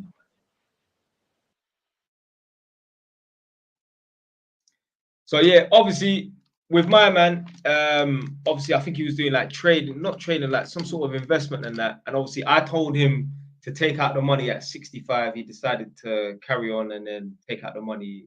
So it went up in value and that. Hey, I was wrong. But sometimes you just got to quit while you're ahead and that. There's so many guys right now, yeah, who are trappy, who are making good money, who could just retire and just quit whilst they're ahead, but they don't. They keep going and they keep going and they keep going and they end up getting caught. It's just like gambling. There's some people they're ahead and they just keep going and keep going and keep going and then they lose everything. Oh, this is a cooling day today. What's going on? What you saying, JYs? Me again, bro. I'm good, man. I'm good, man. We saying? I'm good. What's up, man? What's up? Well, can you hear me, bro? Yeah, I can hear you. I can hear you. Oh yeah. Quick question, yeah. What's your thoughts on like putting a property under like a business, like a limited business? Like, what's your thoughts on that? You have to. So once you get to a certain stage here where you've got like 3 or 4 buy-to-let properties, you have to go put it under a limited company. Oh, you know what it is? Man's looking to get my second one, but then what my mortgage broker's telling me is put it under a business because something about taxes or something is easier to put under a business, isn't it? But I was just in two minds, so that's what I'm Yeah, thinking. yeah. So when it's under a limited company and that, so let's say you got a buy-to-let property. It's all buy-to-lets are like 99% are interest only, yeah? Yeah. So you can the interest is tax deductible. Let's say the mortgage every month is £500, yeah. So it's interest only is £500. Yeah. You can use that as a tax deductible expense when it's a limited company. But when it's in your personal name, it's a buy-to-let property. It's in your personal name. You're renting out to Joe Blogs and whoever and that. Yeah. The interest only is not tax deductible, so you can't use it as a business expense. Yeah, there are a few pros and there are some cons to it, but yeah, you have to watch a couple videos on the pros and the cons. And yeah, man, because I'm just in the process of getting my second one now. Still, man. Yeah. Buy to let. I know that one's 25%. That's jarring, though, man. I wish everything was just 10%, man. But yeah, trust me, that extra 15%, blood. yeah, man. That's what I'm saying, man. But I'm just gonna keep going, man. Like I said to you a couple of days ago, try to get full before 30. My goal is not to work. I'm not trying to work forever, man. You get it? So hopefully. But no, I love for that, bro. Yeah. All right, cool. Bless, bro. Bless. All right, take it easy, man. Who's next? Right. Oh shoot. Just Paul. So, do you believe in a higher being? If not, if you don't believe in God, no. So I don't believe in no supernatural. This person, who's this? You have to go onto YouTube to call in. You know. So go onto my YouTube channel, JYS TV. You can call in that way. But I'm just gonna scroll back through these comments because obviously I've been speaking to a few guys for a long time, and so I missed them. So.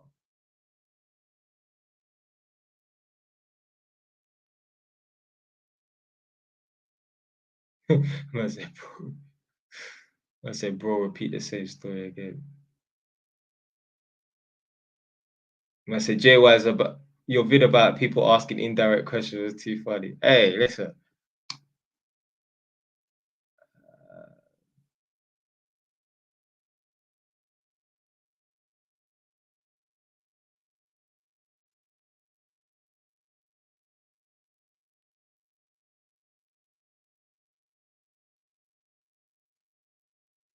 So someone said, how much bread do you have to be giving these tips, bro? I got money, but it's not even about the money because let's say I buy another property and I'm down to 5 grand.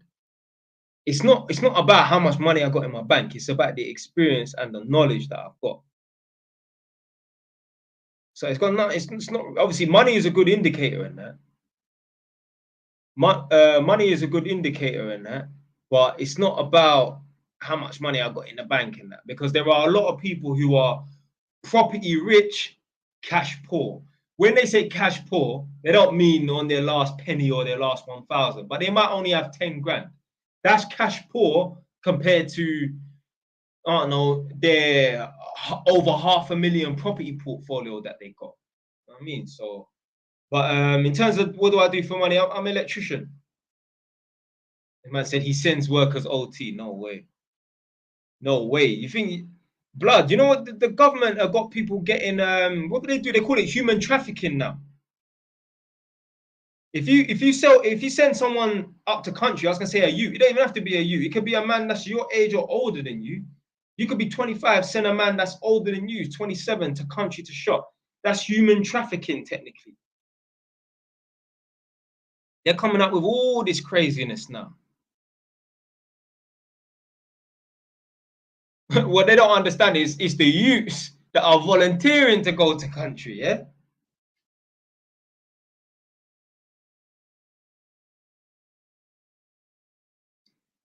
Do you know what? Yeah, man asks, what are some of the financial mistakes you've made?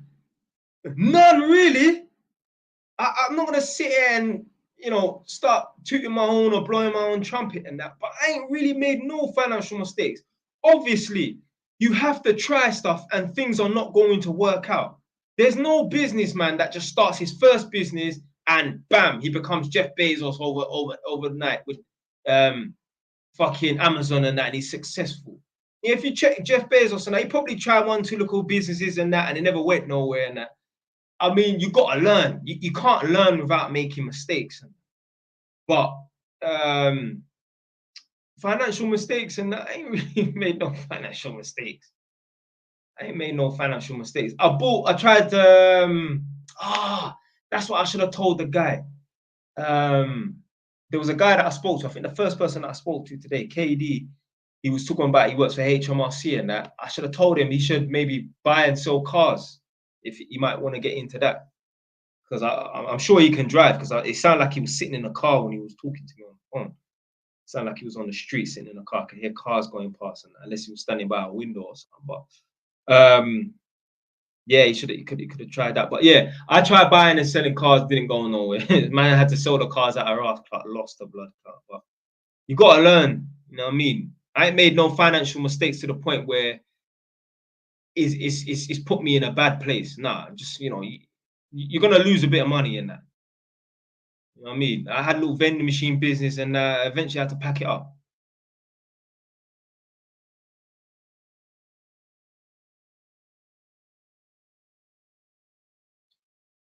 Yeah, so the vending machine business, obviously it was at my uni, and then my uni changed location, and they decided to hire out another company to do the vending machine business thing. And then I had one at a community center in Islington near Caledonian Road. What's the name of that estate? I know it was on a road called J Street. But yeah, I had a vending machine there.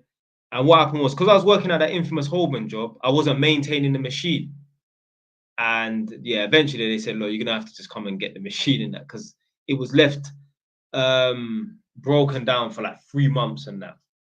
Yeah, because I was working there every day. I didn't even have no time to go and check on that vending machine and that. So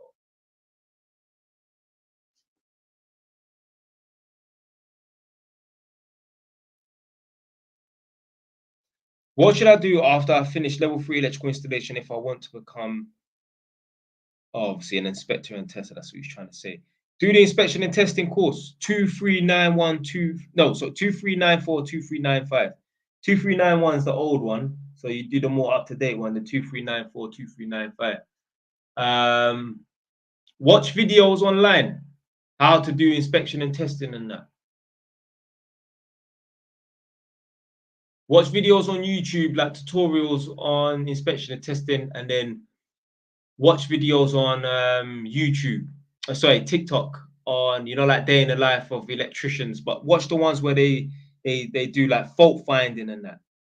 There's some white guy called Artisan Electrical or something like that. I watched a couple of their videos on YouTube, and they do a lot of fault finding and that.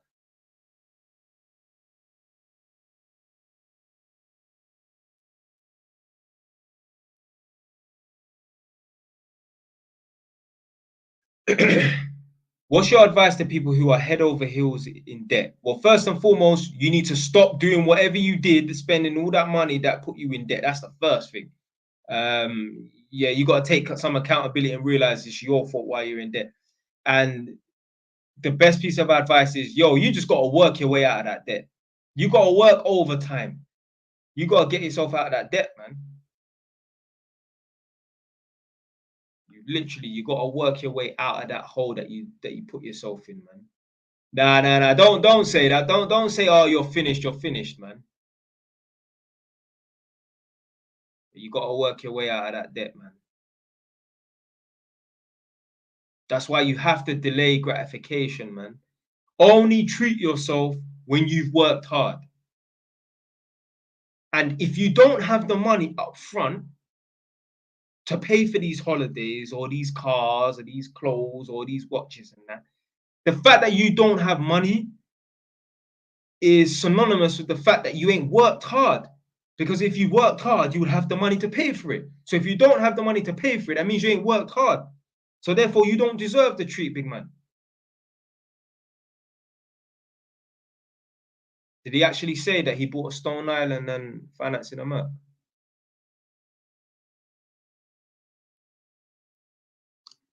Oh, I don't know. Said paying monthly for the Stony. Fam, why? Oh, he's joking. Oh, I don't think I can see his DP. Yo, yeah, I can see the Stone Island. Yeah, okay. Fam. Yeah, man. It's just not worth it, man. It's just not worth it. It's just not worth it, man. The problems that I'm telling you right now, yeah, there are people right now still feeling the effects of the debts that they accumulated and occurred 10 years ago. It's not a joke. Life, yeah, if you put in the work, can be an upward spiral. You might not have known that, but you definitely will find out one day, sooner or later. If you start making bad financial decisions, you're going to be in such a downward spiral. It's going to be fucking crazy. It's like you're living in a nightmare. You're in a permanent nightmare that you never wake up from. I'm in an upward spiral. Life just seems to be getting easier and easier in terms of money. It's like it's nothing. Like I was saying to my girl, yeah, I was like, yeah, once I buy this new house and that, and I rent out this house here, within a short period of time, I'll have 30 grand to put down on deposit on a house in Harlem or somewhere on the outskirts of London and that, because money's coming fast because obviously I put in the work because life is an upward spiral. And it's the same thing in the reverse is also true. How many times have you heard people like they're low on money, they're in their overdraft and that, they got bailiffs chasing after them, and then they hear some noise coming from their car and like, whoa, that sounds expensive. And it's not even financially viable for them to get rid of the car and that. Logistically, they need the car because although work is only a 30-minute drive away, they're driving on a fast road. Yeah, they're on an A10 or A4, 6 or whatever, fast road and that. For them to catch public transport because they can't afford to fix their car, that's a 2-hour journey. My mum's workplace, yeah, there's a man that lives in like Dagenham. It takes him 2 hours to get to my mum's workplace because he don't have a car. Why he don't have a car, I don't fucking know. He needs to get one, mate. But some people live so far away from work that traveling by public transport is not financially or logistically viable. I mean, this guy still does it. What I'm saying is if he was to drive from Dagenham, as long as he left early enough and avoided traffic, he could probably get to my mom's workplace in 30 minutes. Instead, he's doing a 2-hour journey. 2-hour journey before and a 2-hour journey after a 12-hour shift. So you're spending fucking, best part of 16 hours. You're literally just living to work. Now, obviously, at some point in your life, yeah, that's what the reality is going to have to be. Man's done that. I remember working in Croydon, near where the Whitgift shopping centre is. They had like a Premier Inn that they was building, I think. Was it a Premier Inn? No, it was next to the Premier Inn. It was like a flats that they were building next to Premier Inn. I would drive from my mum's yard in Edmonton to Croydon. Yeah. So Edmonton is at the top of North London. Any more norther than Edmonton, you're outside of the North London postcode. And Croydon is at the bottom of South London. Yeah. I was driving all the way from Edmonton, 2 hours to Croydon, and then I was working a 12-hour shift, and then 2 hours back to Edmonton. 4 hours on the road, 12-hour shift, 16 hours at my mum's yard. All for the sake of just $250 a day, bro. Imagine doing a mad ass journeys for £250 a day. Well, maybe it was a little bit more, I don't know, but yeah. Right, I'll cover it off in 5 minutes. You're tired. You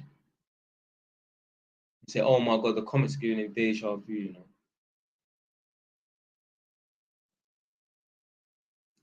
Say, why your mum working, bro? Retire her. It's not my job to retire my mum. It's not my job to retire my mum. This is how we got this thing messed up. And these influencers in America are gassing everyone up. Oh, retire your parents, retire your parents. It's not my job to retire my fucking parents, blood. It's the previous generation's job to nice and bust and pattern up the next generation. All it seems to do, all the previous generations seem to be bussing is nuts, blood. They're not bussing their kids, they're fucking bussing nuts, blood. Your parents are supposed to nice you up. Imagine if that's how it was. The next generation is supposed to look after and pattern up the previous generation. So what the fuck you think they was doing in the cave back in the day? Boy, I ain't gonna go on hunt. I'm just gonna wait and have a youth, and he's gonna have to go and bring the food for me. No, no, fam. No, that's not the way it's supposed to be. That's the problem. When parents don't put in the work, now the kid has to take over and look after them. Parents should put in so much work that the child has the option to live life on easy mode. Obviously, I'm not going to let my son live life on easy mode because he's not going to learn enough. He's not going to be able to become a man living life on easy mode. But obviously, naturally, by default, obviously, I'm going to drop cheat codes on him. Why am I going to make him make the mistakes? Or, like I said, obviously, I ain't made no financial mistakes like that in it. But yo, why, if you can get to a destination in 10 minutes, why are you going to take an hour to get there? Obviously, life is not about shortcuts and cheat codes and that, but sometimes it's just better not to, you know, waste time doing certain things. And that's the thing as well. The previous generation, so the first generation is supposed to figure things out. They're supposed to have it hardest. Then the next generation, they've had the previous knowledge from the previous generation. And they have the knowledge from the previous generation. So now they don't have to waste time figuring things out for the first time. They don't have to start off from blueprints and the drawing board and that. The board has already been drawn. The blueprints are already there, fam. The house is already built. The previous generation is supposed to fucking build the house, and the next generation is supposed to build an extension on that. Then the next generation, then they refinance the house and go and buy some more properties. That's how it's supposed to be, blood. Not every single generation has to buy their first house from scratch with no money from their parents. Told you already in some of my videos and that. Obviously, my girl's a mortgage broker and that. Some of the clients, yeah, these little young youths, 20, 21 years old, they're not putting up 20, 30 grand up front for a mortgage deposit. Some of them are. And even the ones that are putting up money up front. So you got a few of them, they're putting down 20, 30 grand and that. My girl will ask, oh, where's the money come from? Ah, it's from mum or dad, or mum and dad. Some of them, they're putting down 30 grand deposit. She'll say, is it all of your money or some of it? Oh, well, I put in 5 grand and my parents give me 25 grand. I don't know black people that are in that position right now. Because even if their parents did have the money, they'll go and buy a nice car. They'll wear that watch that they really want. I think I mentioned this one time in one of my videos, but I was saying this to my girl the other day. Yeah? There's certain parents out here, yeah. They could be saving up for 2-3 years for a nice car. Let's say they only believe in buying cars outright in cash for whatever reason. Yeah, they don't believe in finance. They don't believe in lease. They believe in buying a car outright in cash. There could be certain parents right now, yeah. Oh, my phone's overheating, you know. Shit, how the fuck? Oh, that's weird. The phone's overheating. Anyway, so yeah, there could be a mum or dad that's saving up 3 years for a 30 grand car and that. Boom. Let's say, yeah, the parent gets a phone call one day, and apparently some private school, and the parent slightly believes in education and slightly believes in private school, because there's some parents, they're like, oh, I don't want to send my child to private school. Yeah? They could get a phone call from one of the best private schools in the country, maybe not Eton, but there have been a lot of MPs that have come out of this private school. And they could get a phone call and say, oh, to the parent, oh, we're gonna do a discount on tuition fees for the whole of the child's education throughout, let's say, year 7 to year 11. Yeah. All you need to do is pay the 30 grand up front, and that will cover the cost of the entire year 7, year 11, year 7 to year 11, the entire secondary school time. There's contracts that we're going to sign so that obviously, you know, if something happened and your child wasn't able to continue studying there, you get your money back, whatever. It's all secure in that. You know, if they was given that option to pay 30 grand for their child's education, knowing that they're going to go to a school where a lot of the kids end up being MPs and that, you know what the parent will say? Yeah, what I'll do is I'll give it some thought and I'll get back to you. And what they will do is they'll rationalize in their head why it might be a bad idea to send their kid to private school. It's probably not real. It's probably a scam. Oh, well, I know a few people that have been to private school and they're all on drugs, or I know some guy that hung himself because the exams are too difficult. They don't care. These parents don't give a shit about setting up their children. Because I know if that was me and someone phoned me up and said, oh, you know, if you pay 30 grand, that will cover the tuition for private school for year 7 to year 11, the whole of the secondary school time, and I'll pay the fucking 30 grand if I have the money up front. As long as I know they're not going to run off my money and rip me off, and there's certain things that I can put, there's a contract and that they have to uphold, or else I get my money back. And yeah, some parents don't give a shit about their kids. They pretend that they love their kids. They don't care about their kids. You only truly care about your kids when you're putting down some money, making some sacrifice and that. Everyone claims, oh, I love my kids. I love my kids. I don't have much money, but what I can offer is my kid love. Love is not good enough to raise children. Eh? Love can only take you so far.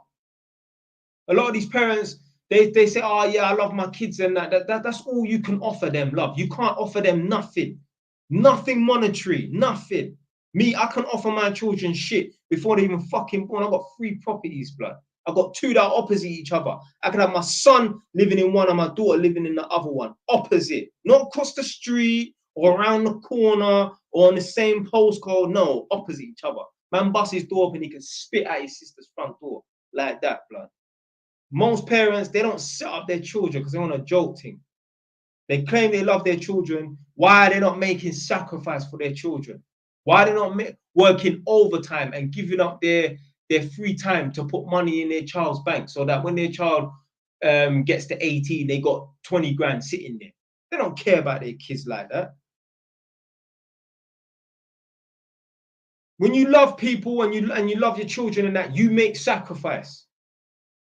Yeah, as a parent, you are obligated to. I don't need to do that once my children come because I've already done it in the past.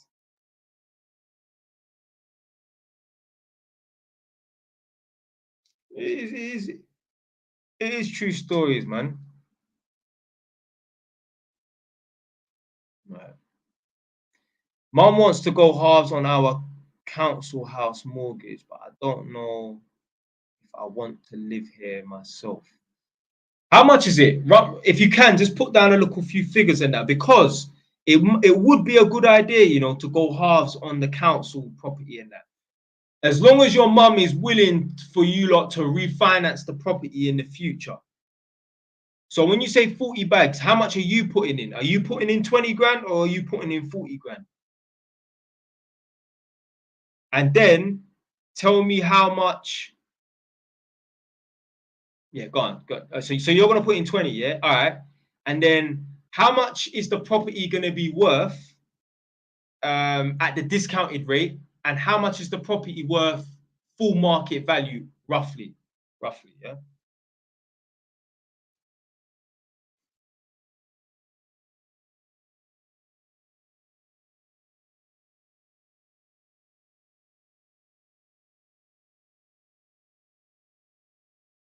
But yeah, these parents, 99.9%, oh, I love my child. Blood, what sacrifice are you making for your child, blood?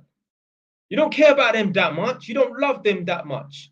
It's easy to sit down and watch TV with your child and cuddle up and hug and that. That's easy.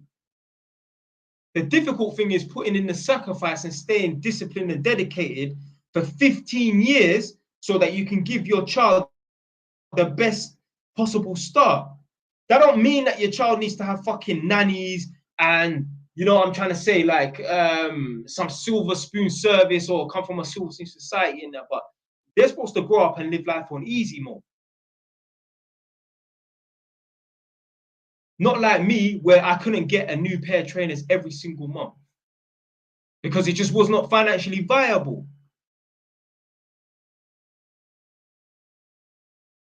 Man, so a man's asking for an example of sacrifice and that.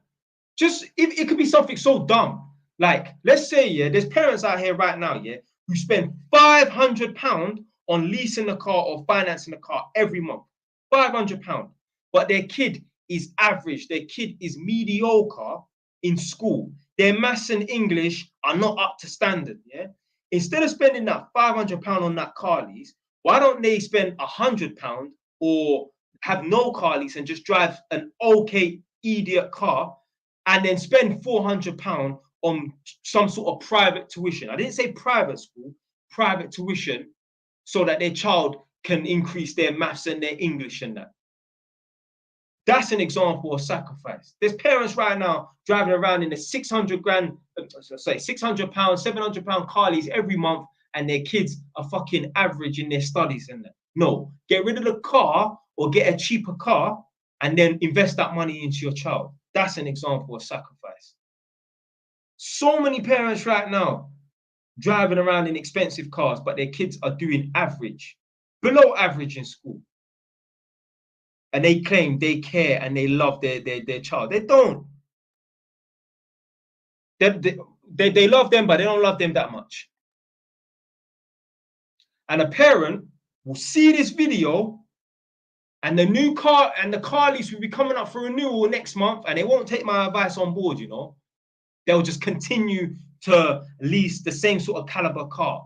Okay, they're no longer driving the 6 Series BMW, but they're going to go and get the E-Class. Get the fucking Ford and spend £200 extra on your child's private tuition every month. They don't care that much. They claim they do, they don't. They say they love their children, but their actions say otherwise.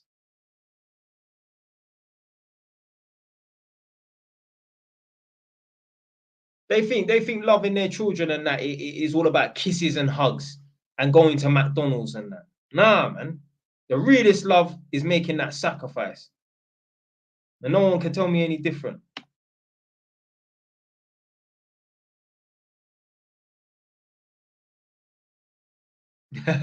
Man said, you sound vexed while you're talking about it. It's just passion. Yeah, man. Hey, it's passion, man.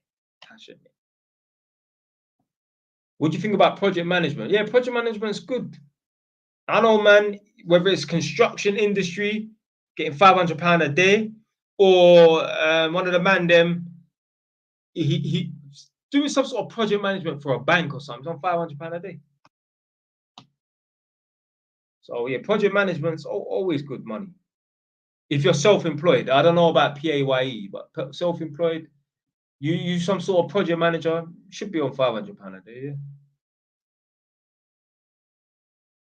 Yes, any of you lot thinking of getting into project management or going for a job promotion where you're a project manager, do that, blood. Man, say, what's your thoughts on marrying young? I mean, I would never get married, mate. But obviously, your name's Saeed, or yeah, I think your name's Saeed. So obviously, the culture you're from probably says that there's no other option but to get married. I'm trying to say. So, me personally, I ain't getting married, mate.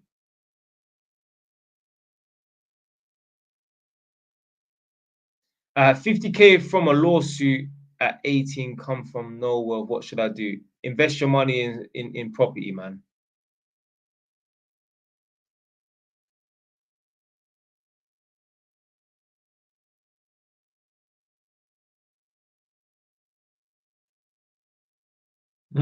I said, Jay Wise, it's fine. Get married. Let your wife take all your property, your money and properties. Yeah, I mean that's exactly what fucking would happen, blood. Man said 40 was Muslim. Can't lie, nah.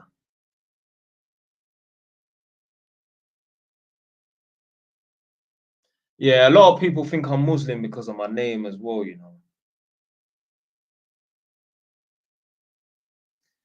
I've managed to save 7K from my gas apprenticeship I started with Hackney Council. What should I do with it? I mean, keep saving. Keep saving, man.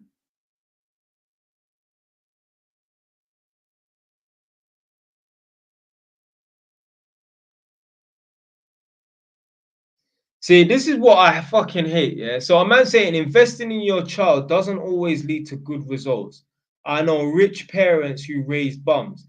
Blood, you're talking about 2% of the population. What about all the rich parents that have raised upstanding members of the community, blood? That's what I'm saying. People have such a negative mindset. Think about that. 2% of degenerate people, 2% of failures. What about the 98% of people who have succeeded? What about the people them who have become rocket scientists, doctors, lawyers, bankers, and that? Blood, they come from, some of them come from, a lot of them come from rich parents and that. Why are we not talking about that? Why are we talking about the 2% that defies the odds? People talking about, oh, I know people that have gone to private school and now they're on drugs. I mean, whether people will go to private school or not, people are doing drugs. You think them crackheads there went to Oxford or Harvard? No. Yeah. So it don't fucking matter whether you go to private school or not. A lot of people are on drugs. Whether it's the crackhead, the local crackhead Jimmy, or Kate that works at the office, or Chloe that sniffs lines in between her lunch break and that, or that high-flying stockbroker, banker, or lawyer who's on speed to keep up with his high maintenance job and that. All people are on drugs. They don't matter about whether they went to private school or not. All people do drugs. What about all the man in that bun weed? Did they go private school? Hell no. Hell no. You don't need to stop thinking about the small minority, man. The majority does not disprove the rule. Sorry, the minority does not disprove the rule. I'm talking about people that are not, you say he's talking about the people he knows. Yeah, fair enough, you know them, but you don't need to personally know people. Like, you think all them, most of them MPs and that, yeah, they all come from like somewhat well-to-do families and that. Someone asked, Jay Wise, have you ever been a smoker?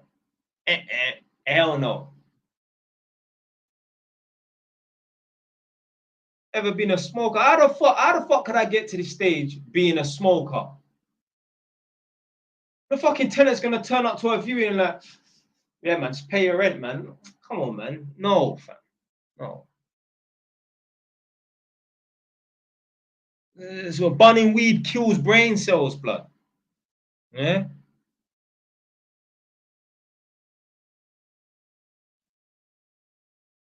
Nah, even when I was on road, I never smoked. Even when I was doing dodgy dealings, man was not What they say, don't get high off your own supply. Yeah, that. Not me, fam. Never.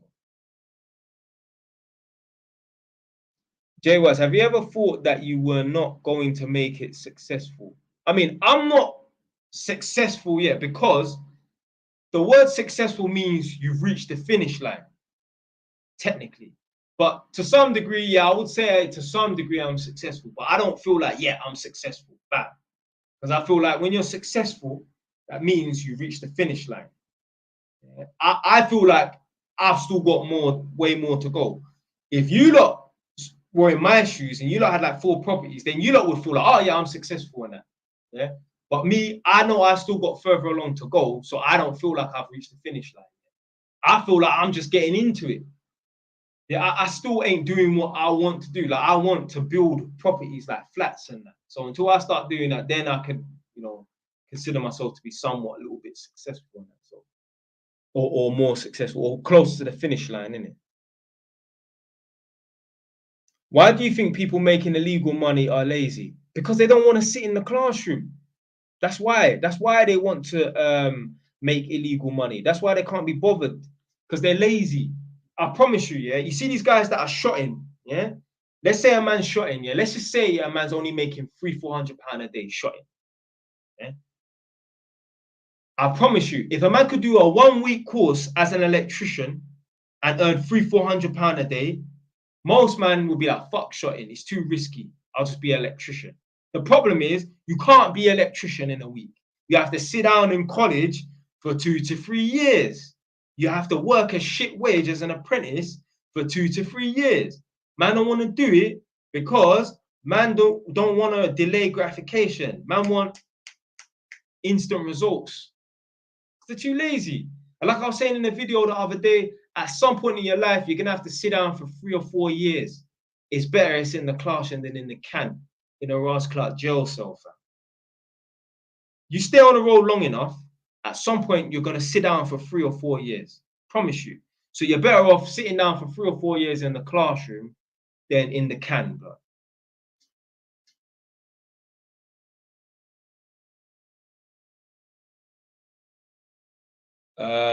What is a high income skill remotely? What do you mean by that?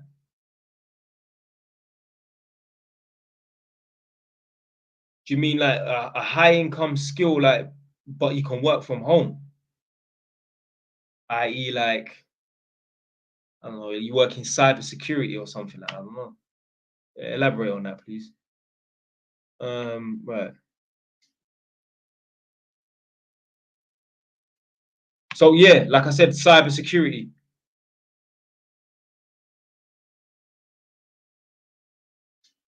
Cybersecurity, man.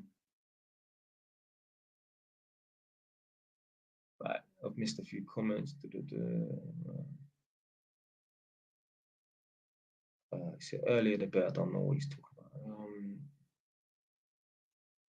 Everyone's successful is different. Being Elon Musk or Cristiano Ronaldo is impossible. Fam, you can't think that. You can't think that you can't be as successful as them lot, man. Well, if you believe that you'll never be as successful as these people, you never will. I promise you that, mate. Would you ever consider going on holiday? Oh my days. Must look like a real hermit boy that don't leave his house. I do treat myself. I treat myself every day. I live in a warm house, in a clean house. Yeah. That's a treat to me, mate. That's a privilege to me, mate.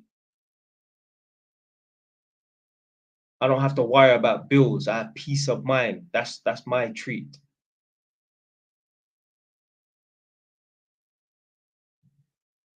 I said most shotters don't even earn £100 a day. That's bad, boy. Yeah, if you're not earning £100 a day, just stop selling drugs. Stop selling drugs.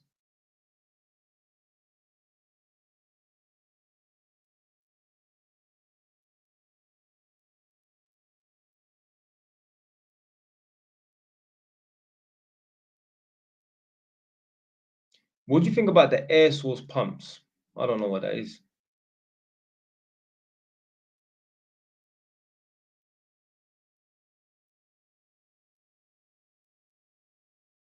Oh, that's a good one. Would you rather invest in your child education or invest in assets or other things for them? I mean, I don't want to be a spoiler in that, but why can't you just do both? You know what I'm trying to say?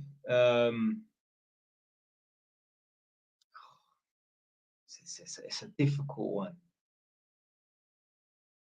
I'm thinking more about their education. It's hard, man. Yeah. I don't know, man. Probably their education, man. They're both equally important, man. Nah, I can't even give you an answer. They're both equally important, man.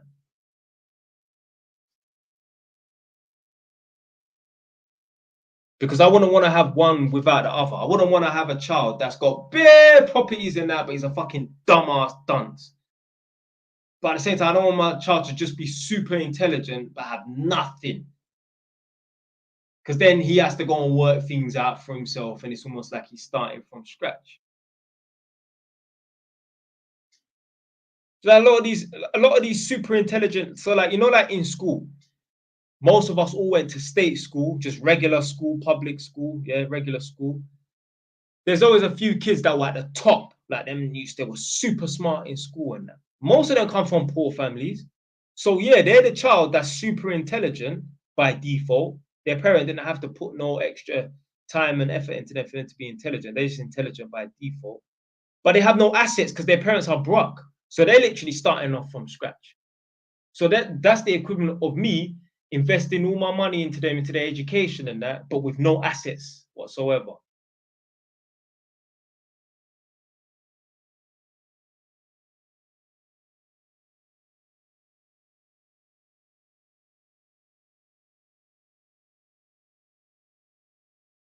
And parents are here to lay the foundation, man. Like it's so crazy. Yeah? There's dads out here that cannot offer their sons no advice. You know, there's man watching this right now, yeah, who are learning. You know, there's man watching this right now, yeah, maybe for the first time or the 10th time, and they've only been watching me since. I mean, I've only been on TikTok since September, something like that. They've learned more from me in what, 6 months than they have from their dad that they've known since the beginning of their time. So a man's 18 or a man's 21 years old. A random stranger like me has taught you or them more in 6 months than their dad has in their 18 to 21 to 25 years of mortality. How mad is that? I'm telling you, these guys, yeah, should not be reproducing, blood.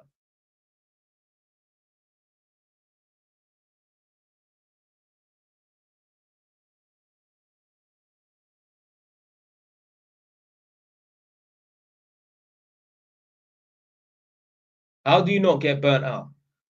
Now, do you know what it is? Yeah? I mean, I'm assuming this person's talking to me, innit? Yeah. I'm just a workaholic at the same time, you know. Yeah. I'm just a workaholic, man. But obviously, of lately, I've had a few like easy days at work and that, because obviously I'm doing some stuff in my house, innit? Yeah. So I've been working like half days and that, and coming home and I'm just doing some little DIY in my house and that. So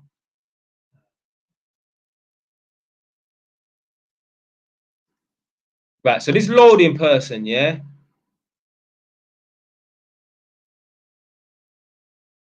Do you know, I don't want to put my email address in it. You send me a DM.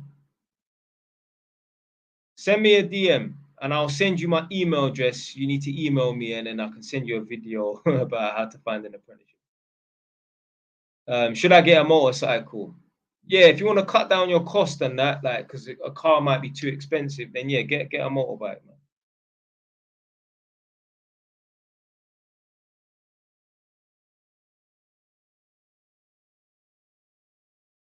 Yeah, definitely loading. Definitely send me a DM. Just send me a DM now. Yo, it's loading, yeah. And I'll send you a link for an apprenticeship, like how to find an apprenticeship. I'm not guaranteeing nothing. It's a step-by-step guide, big man.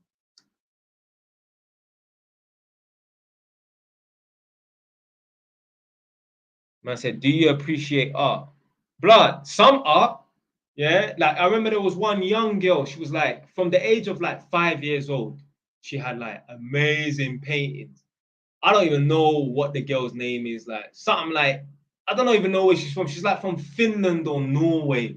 Her name's like Ariel or something like that. One of the most talented painters ever. She was painting, yeah, like next level. Let me see if I can find it. Next level paintings at age 5. I don't even know how old this girl is now. Probably 20 years old or something.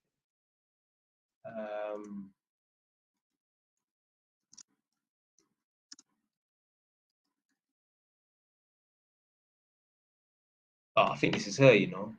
Yeah, I think her name is. Where is she from? Her name's Akayan or something like that. Let me see if it's her. Yeah, it's her. It's her. Oh, she's 29. Fucking hell. Right, what country is she from? I'm sure she was from like somewhere like fucking.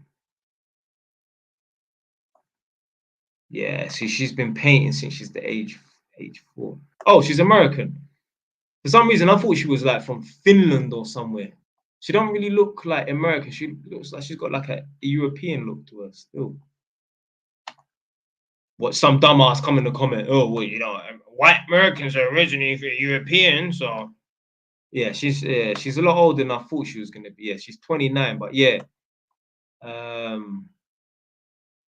yeah, her paintings are next level, mate. Next level.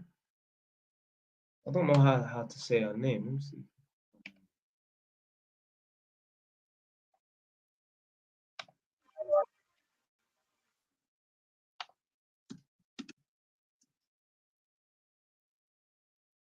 That's how you know this girl is famous.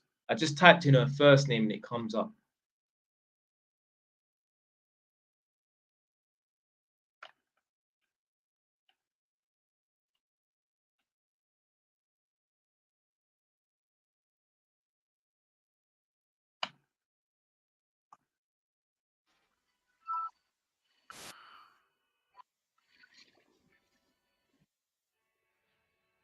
Yeah, the girl's on her next level. Right, let me see. But yeah, anyway, what I was gonna say is, so yeah, I respect people's talent and that, but I've seen like like these art galleries and that where it's just like people are throwing paint on the wall and someone wants to buy the fucking painting for like £1 million or some foolishness like that, which I don't get.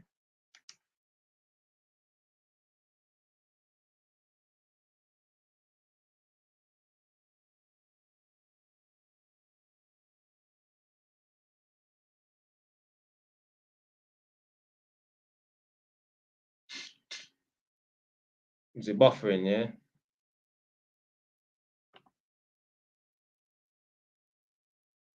Anyway, I'm coming off in 2 minutes. Yeah.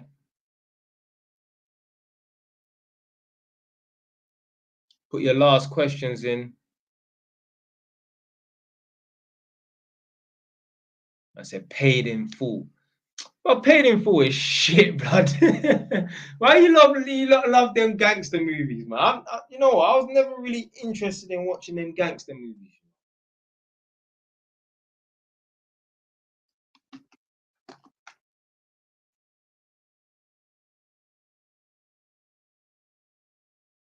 Oh, one thing before I come off this live. So I'm actually surprised it took so long for people to start calling me this now. So what have people been calling me on TikTok now? So I'm surprised it took so long for so many people, because I knew it was coming, for so many people to start calling me a coconut. You know what that is? Like someone who's black on the outside, white on the inside. Now, I'm sure I, come across a certain way where people wouldn't think that I have certain viewpoints and that. And do you know what, yeah? It's quite sad, yeah, that like, and do you know what I've noticed as well? Because people have said to me, oh, why don't you go out and talk to the people then? Like my people, innit? Yeah. And I'm like, fam, why am I wasting my time talking to people that believe they have to work 5 times as hard as other people for the same result?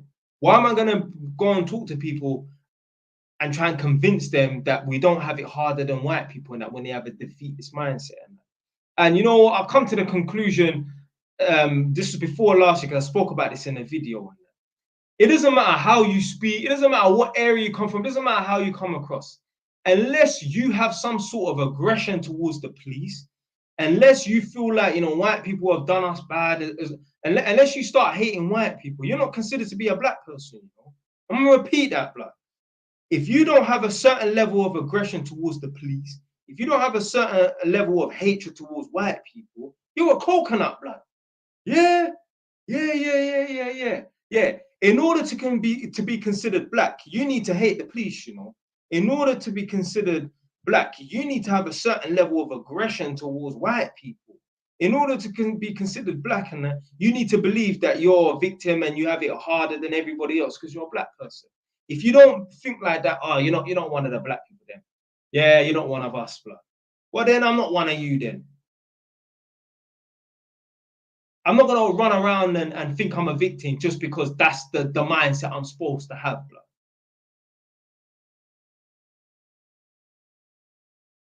You think like that, you're a bitch, blood. There's nothing more sneaky, there is nothing more feminine, there's nothing more pathetic than having a victim defeatist mindset. Even if it is true that black people have it harder than white people and other races and that. Well, what's the best mindset to have in this situation? Because it's not lay down and throw in the white towel and give up. It's to say, all right, fuck it. We do have it harder than white people. Well, I'm going to work harder than every other white person on planet Earth. That's it, blood. Sitting around and moaning and complaining about it, not going to do nothing.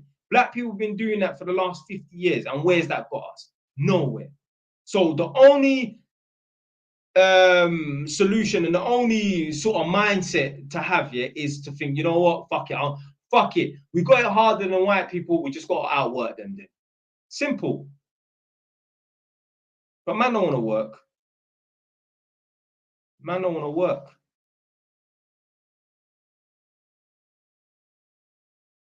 And the thing is as well, yeah, like even if you're like a black person, obviously there's certain personas of people where you could be like, oh, okay, I can tell that person hangs around with white people. I can tell that person hangs around with black people. You can just tell that man just grow around black people. Yeah? But like I said, if you have a certain mindset and that, no, they'll still call you a coconut. And there's certain black people, you can tell that man, they probably grow up around a lot of white people and that. But as long as they still have a victim mindset, as long as they still have a certain level of aggression, oh yeah, you're still one of the black people. The moment you start thinking that, you know what, maybe we don't have it hard. Maybe the police aren't as bad as we think they are, and that you're a coconut. That's what they call you, fam. It's foolishness, blood. I'm not just gonna have a level of aggression. That's what these people believe, you know. Like you're supposed to have a level of aggression towards the police. What for? What the fuck for? Just a victim, man.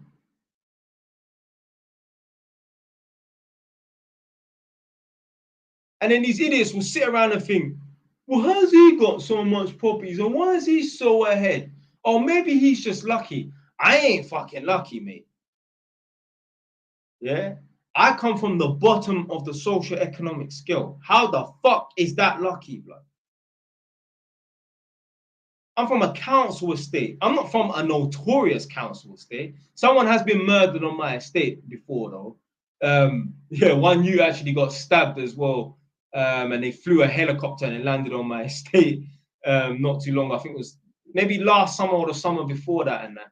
But so I'm from a council estate, but I'm not from some notorious council estate and that. I come from a poor home. I went to state, private, public school like everybody else. Yeah, I will not come from no rich family and that. And I've managed to make something of myself. I'm not lucky. I'm not lucky. Yeah, 20K at 20 years old is good, fam. But just because you're at 20K at 20 years old doesn't mean it should be 30K at 30 years old. If it's 20K at 20 years old, it should be minimum 50K at 30 years old. I know most people from council estates. That's what I'm saying, or council house. That's what I'm saying. So if I can make it, so can they. Because my mum didn't give me no money. My mum had no money to give me like that.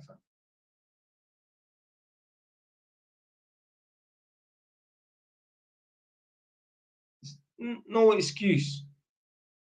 The problem is everyone wants, no one wants to delay gratification. Everyone wants things now, today. You gotta work, man. You gotta grind. You gotta make sacrifice, blood. Man's talking about I'm scared to get involved in the property market in its current climate. Let me tell you something right now, big man, yeah? Or big gal, could be a gal. It's more than likely a man. The interest rates and that started going up and that. I bought one property in 2022, yeah? Then the following year, 2023, I bought another property, yeah? And I'm in the process of buying the next property. So basically, during the uncertain climate and that, I've almost made 3 purchases on properties and that. Blood, the point I'm trying to make is buy the fucking property, blood. Because you're going to sit around for 2 years and wait for the house prices to drop or the interest rates to drop and that. Bam, get on the fucking property ladder as soon as possible. If you've got the money to do so, don't wait. Don't wait.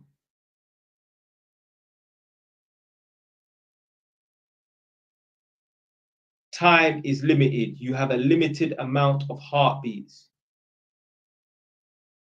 If you're watching this right now, yeah, and you're 20 years old or 25 years old, let's say, you know, you're basically at a third of your life. Yeah, you've lived a third of your mortality rate. You'll be lucky to get to 75, really and truly, and be fit and healthy at 75, not 75 and fucking on your last legs and that, and you need people to wipe your ass and that. 75 and fit and healthy. So if you're 25 years old right now, you've lived a third of your mortality. You've lived a third of your life. Yeah? If you're 30 like me, well, 31 like me, yeah, you've pretty much lived just under half, or possibly half. Yeah, depends on how you want to look at it and that. These people are talking about like there's one white man in America that talks about finances. What's his name?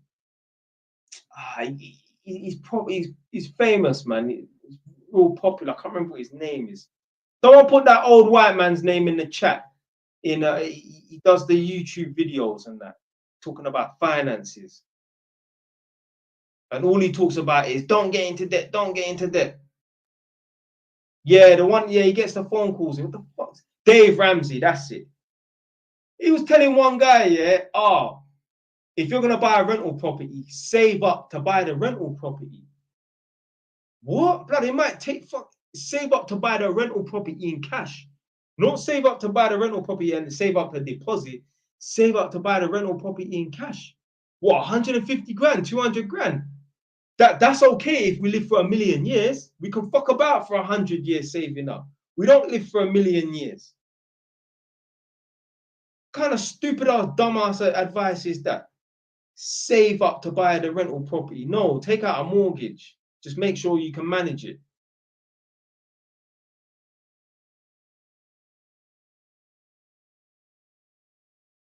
Say, my bro, who's 51st? What's that mean? Right, I'm coming off in 2 minutes because I was supposed to come off at 10 o'clock. Big up man like Malcolm. Come on. I see you join the live, fam.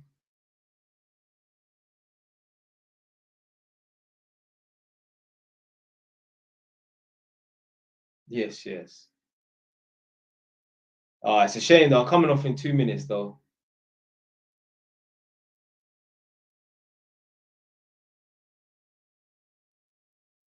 What number of properties will make you content? I mean, I don't want to say 10 because that's such a round and generic figure in that, but yeah, like I mean, like 8 properties, 9 properties, 10. But yeah, Malcolm, I'll probably go live again next week, innit? Monday or Tuesday or something like that. Do you develop your properties? I mean, yeah, I do like light cosmetic work. Just paint, change the sockets, change the lights, carpet, flooring. Yeah. I ain't been doing no extensions or nothing like that.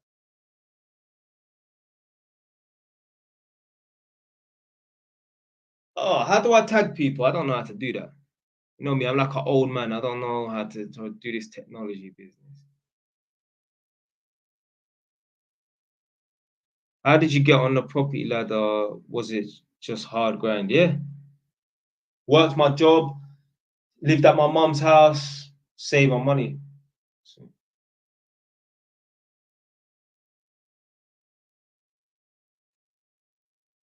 I don't know how to tag people, fam.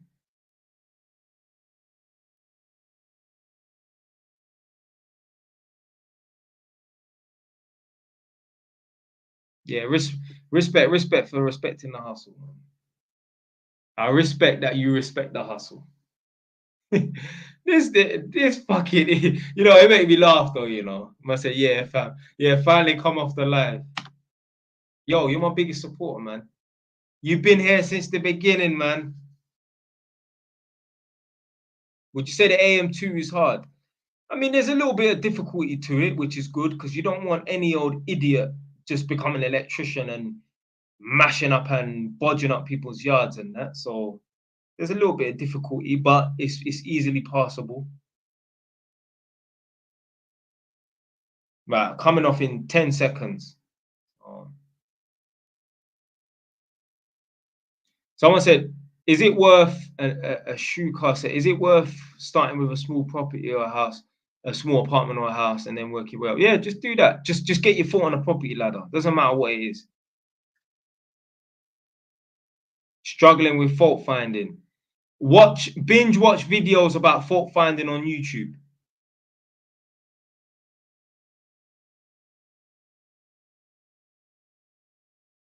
Maybe you're struggling with fault finding because you're not understanding truly how circuits work. If Mrs. Jones says, "Oh, my light's not working," and you go between live and earth and you're getting 230 volts, and you go between live and neutral and you're getting nothing, no voltage, then that means there must be a break in the neutral somewhere. So maybe you just don't truly understand how circuits work to that degree. That's why you're struggling with fault finding. So yeah, man, you just gotta go on YouTube and watch them videos about fault finding. There's a guy, it's called Artisan Electrical. But just type in on YouTube fault finding electrical or electrical fault finding. There's bare videos and that.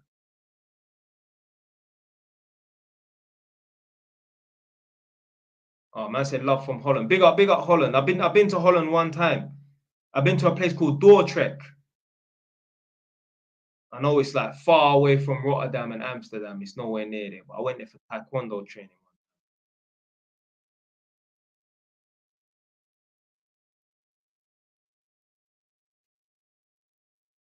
Right, I'm gone now. I said love from Hackney.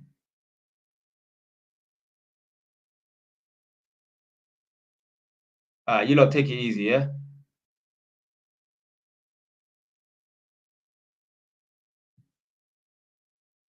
Right. Gone. Stay where it's done.